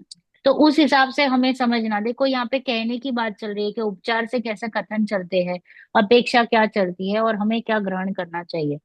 जैसा छुड़ाने के अभिप्राय से हिंसा आदि के उपाय को कुमति कहा, वास्तव में तो मिथ्या दृष्टि के, इट इज नॉट से, just rectify in your books, सभी ज्ञान कुज्ञान है और सम्यक दृष्टि के सभी ज्ञान सुज्ञान है।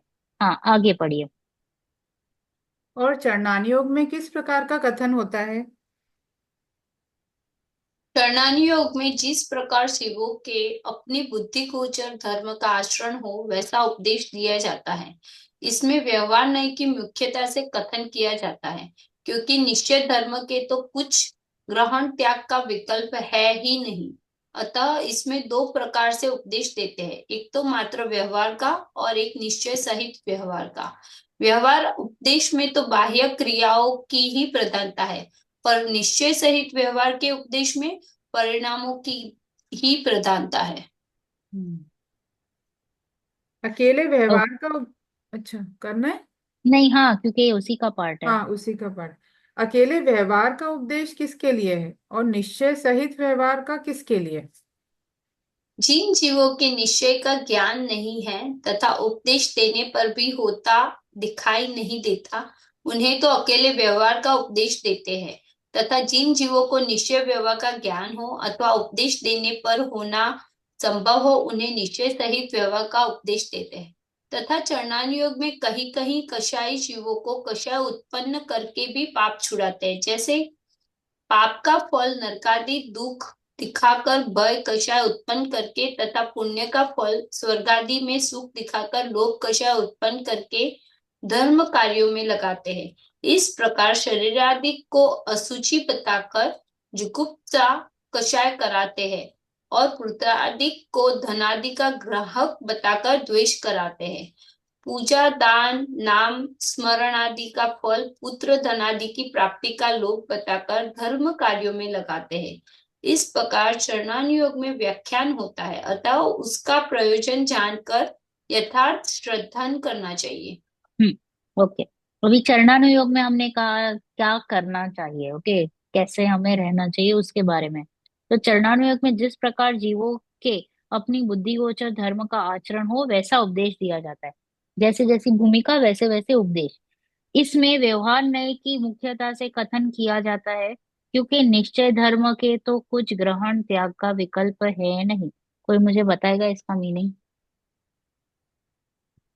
निश्चय धर्म में ग्रहण त्याग मतलब कि निश्चय धर्म, निश्चय न्याय से तो हम आत्मा है, तो आत्मा में ग्रहण और त्याग होता ही नहीं है। एक्सीलेंट, वेरी हम गुड। सिर्फ विकल्प ही कर सकते हैं। हाँ, वेरी गुड, एक्सीलेंट। हम्म। राइट। तो इसमें व्यवहार नय की मुख्यता से कथन किया जाता है। ओके, हम व्यवहार से ही बात करेंगे कि शरीर की क्रियाओं के बारे में। ओके। तो क्योंकि निश्चय धर्म के तो कुछ ग्रहण त्याग का विकल्प है नहीं, अतः इसमें दो प्रकार के उपदेश है। एक व्यवहार का और एक व्यवहार सहित निश्चय सहित व्यवहार का। व्यवहार का उपदेश में तो बाह्य क्रियाओं की प्रधानता है, यानी क्या करना क्या नहीं करना, बस उसी की बातें चलेंगी। हम्म, व्यवहार में। और निश्चय सहित व्यवहार के उपदेश में परिणामों की प्रधानता है, यानी हमारे परिणाम कैसे होने चाहिए उस हिसाब से हमें व्यवहार करना चाहिए, यानी ये व्यवहार करते समय परिणाम कैसे होने चाहिए उसकी बात चलती है। तो एक है सिर्फ व्यवहार और एक है निश्चय सहित व्यवहार। तो बोले कि अकेले व्यवहार का उपदेश किसके लिए और निश्चय सहित व्यवहार का किसके लिए? तो जिन जीवों के निश्चय का ज्ञान नहीं है तथा उपदेश देने पर भी होता दिखाई नहीं देता, उन्हें तो अकेले व्यवहार का उपदेश देते हैं। उनको at least ethical way of living बता देते हैं कि भाई ऐसा करना चाहिए, पानी छान कर पियो, दिन में खाओ, फिर जिन दर्शन के लिए जाओ, सेवा पूजा दान आदि सब करो। तो ये इनके लिए कहा गया है जिनको दिखाई दे रहा है कि कितना भी कहे और योग्यता नहीं है, कहते हैं ना, भूमिका योग्यता ही तैयार नहीं हो पा रही है कि ग्रहण कर सके आगे बढ़ने के लिए। तो उनको एक एटलीस्ट वो शुभ भाव में रखते हैं कंटिन्यूअस मेंटेन करने के लिए। और दूसरा क्या है, उन्हें तो अकेले व्यवहार का ही उपदेश देते हैं, तथा जिन जीवों को निश्चय व्यवहार का ज्ञान हो अथवा उपदेश देने पर होना संभव हो, उन्हें निश्चय सहित व्यवहार का उपदेश देते हैं। जिससे पता चलता है जिसकी योग्यता हो चुकी है, जिसकी अंडरस्टैंडिंग है, जिसका विवेक है, जो यूज कर रहा है अपनी बुद्धि को, और वो आगे बढ़ने मतलब है उसकी कैपेसिटी, वो ग्रहण कर सकता है, तो उसको कॉम्बिनेशन का ये उपदेश दिया जाएगा। तथा चरणानुयोग में कहीं कहीं कषाई जीवों को कषाय उत्पन्न करके भी पाप छुड़ाते हैं। वो ऑलरेडी कषाई जीव है, हाँ, उसको और कषाय उत्पन्न कराते हैं। फॉर एग्जाम्पल, पाप का फल नरक आदि दुख दिखाकर भय कषाय उत्पन्न किया, बराबर, उसको डराया, देखो नरक में कैसा है, देखो, उसको डराया, तो भय इज ऑल्सो कषाय, राइट, नो कषाय में आती है ना। हम्म। यस। तो उसको डरा कर वापस जिन मार्ग में लाया। तथा पुण्य का फल स्वर्ग आदि से सुख दिखाकर लोभ कषय उत्पन्न किया, देखो अगर तुम धर्म करोगे तो तुम्हें स्वर्ग आदि सुख मिलेगा, पाप करोगे तो तुम्हें नरक मिलेगा, बच्चों को नहीं हम बोलते हैं ऐसे करके धर्म कार्यों में लगाते। इसी प्रकार शरीर आदि को असुचि बताकर जुगुप्सा कषाय कराते हैं। शरीर को क्या कह दिया, ग्लानि वाला, 9 द्वार है उसके गंदगी निकलने के, देखो उसमें हर एक रग में कितने कितने करोड़ के ये रोग है। तो वो सब ऐसे रग रग में रोग है, ऐसा करके उसको क्या जुगुप्सा कराई, ग्लानि कराई, छी। तो क्या हमें शरीर को छोड़ देना है? छी कराई तो, नो। ग्लानि कराई। Darshan ji, what is your take on this, what would you do if I say कि ये शरीर तो अ, गंदगी का पूरा पिंड है, तो क्या करना चाहिए?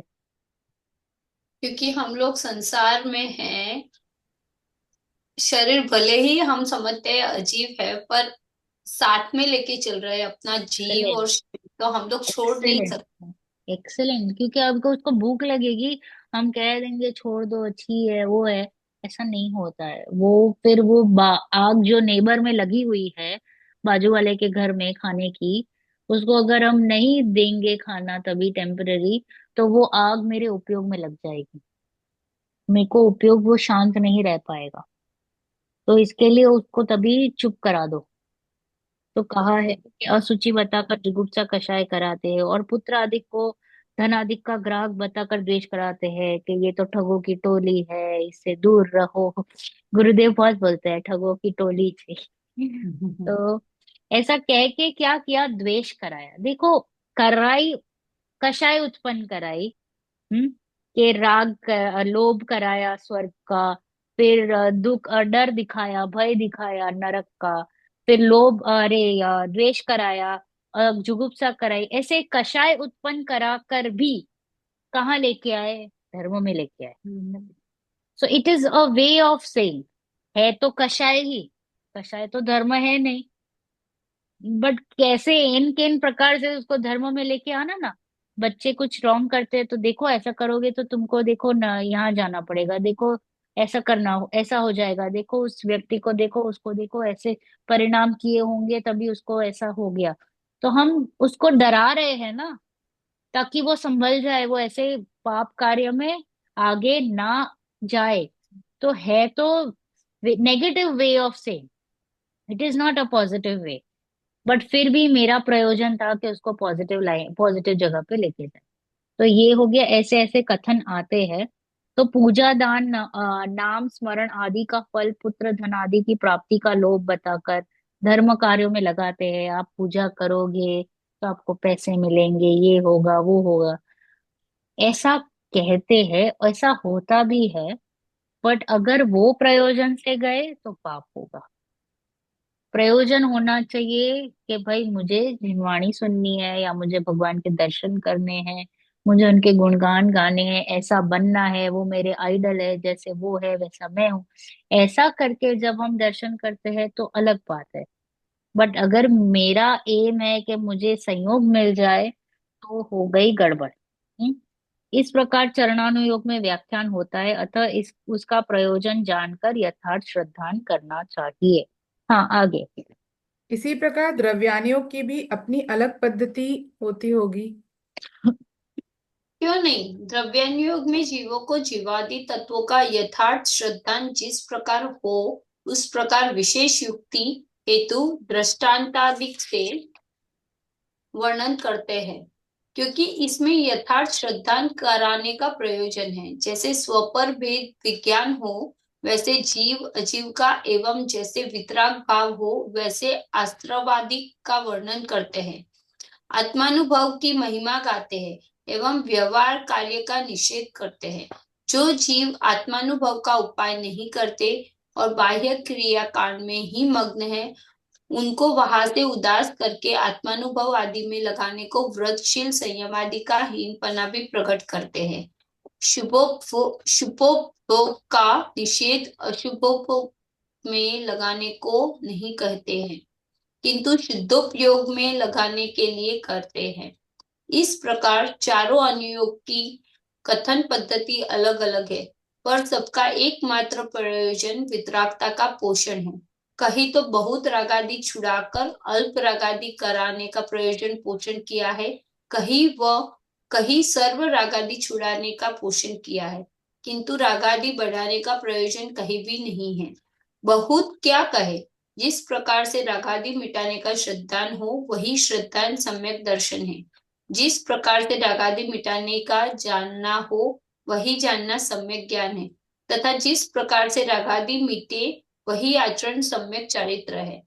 अतः प्रत्येक अनुयोग की पद्धति का यथार्थ ज्ञान कर जिनवाणी के रहस्य को समझने का यत्न करना चाहिए। शास्त्रों के अध्ययन में कहीं कहीं परस्पर विरोध भाषित हो तो क्या करें? जिनवाणी में परस्पर विरोधी कथन नहीं होते हैं। हमें अनुयोगों की कथन पद्धति का एवं निश्चय व्यवहार का सही ज्ञान नहीं होने से विरोध भाषित होता है। यदि हमें शास्त्रों के अर्थ समझने की पद्धति का ज्ञान हो जावे तो विरोध प्रतीत नहीं होगा। अतः सदा आगम अभ्यास का प्रयास रखना चाहिए।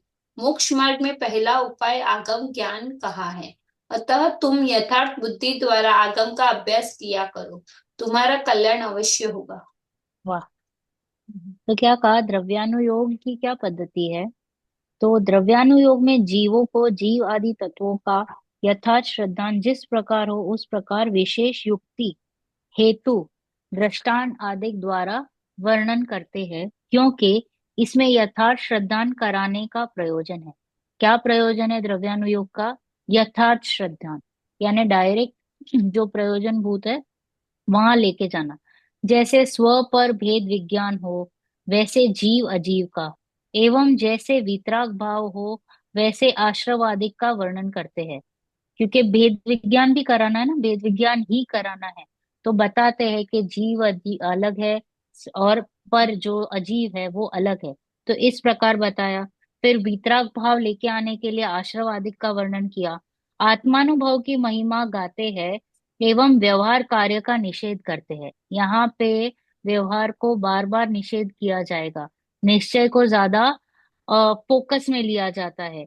तो जो जीव आत्मानुभव का उपाय नहीं करते हैं और अन्य बाह्य क्रियाकांड में ही मग्न होते हैं, उनको वहां से उदास करके आत्मानुभव आदि में लगाने को व्रतशील संयम आदि का हीनपना भी प्रकट करते हैं। इट इज नॉट कि वो व्रतशील संयम आदि हीन है, बट वो वहां पे अटक रहा है ना, उसको वो मीठा स्वाद आ रहा है, वो मधुर स्वाद आ रहा है, और वहां उसी को धर्म मान रहा है। तो उसको वो ना अटके, इसके लिए क्या कह दिया, वो है वो हीन है, इससे आगे बढ़ो। तो ऐसी उसकी शैली है। तो वहां से भी उसको हटा दिया है, उसको वहां से उदास किया है। शुभ उपयोग का निषेध अशुभ उपयोग में लगाने को नहीं कहा गया है कि व्रतशील संयम आदि है नहीं करने लायक है, पुण्य है। तो दैट डजंट मीन कि हम पाप में जाए। वो क्यों कहा कि हम शुद्ध उपयोग में जाए, इसके लिए कहा। लास्ट क्लास हमने पढ़ा था पुण्य पाप हे के बारे में, कि समझाने के लिए समझने के लिए हमें पुण्य को हे कहा है, ताकि हम आगे बढ़े, हम वहां पे नहीं अटके, धर्म उसी को नहीं माने, इसके लिए कहा गया है। इस प्रकार चारों चारों अनुयोगों की कथन पद्धति अलग अलग है, पर सबका एकमात्र प्रयोजन क्या है? वितरा वितरागता। ओके। कहीं तो बहुत रागादि छुड़ाकर अल्प रागादि कराने का पोषण किया, कहीं सर्व रागादि छुड़ाने का पोषण किया। किंतु रागादि बढ़ाने का पोषण कहीं पे हो रहा है क्या? नो। कहीं पे भी आपके राग बढ़ रहे हैं?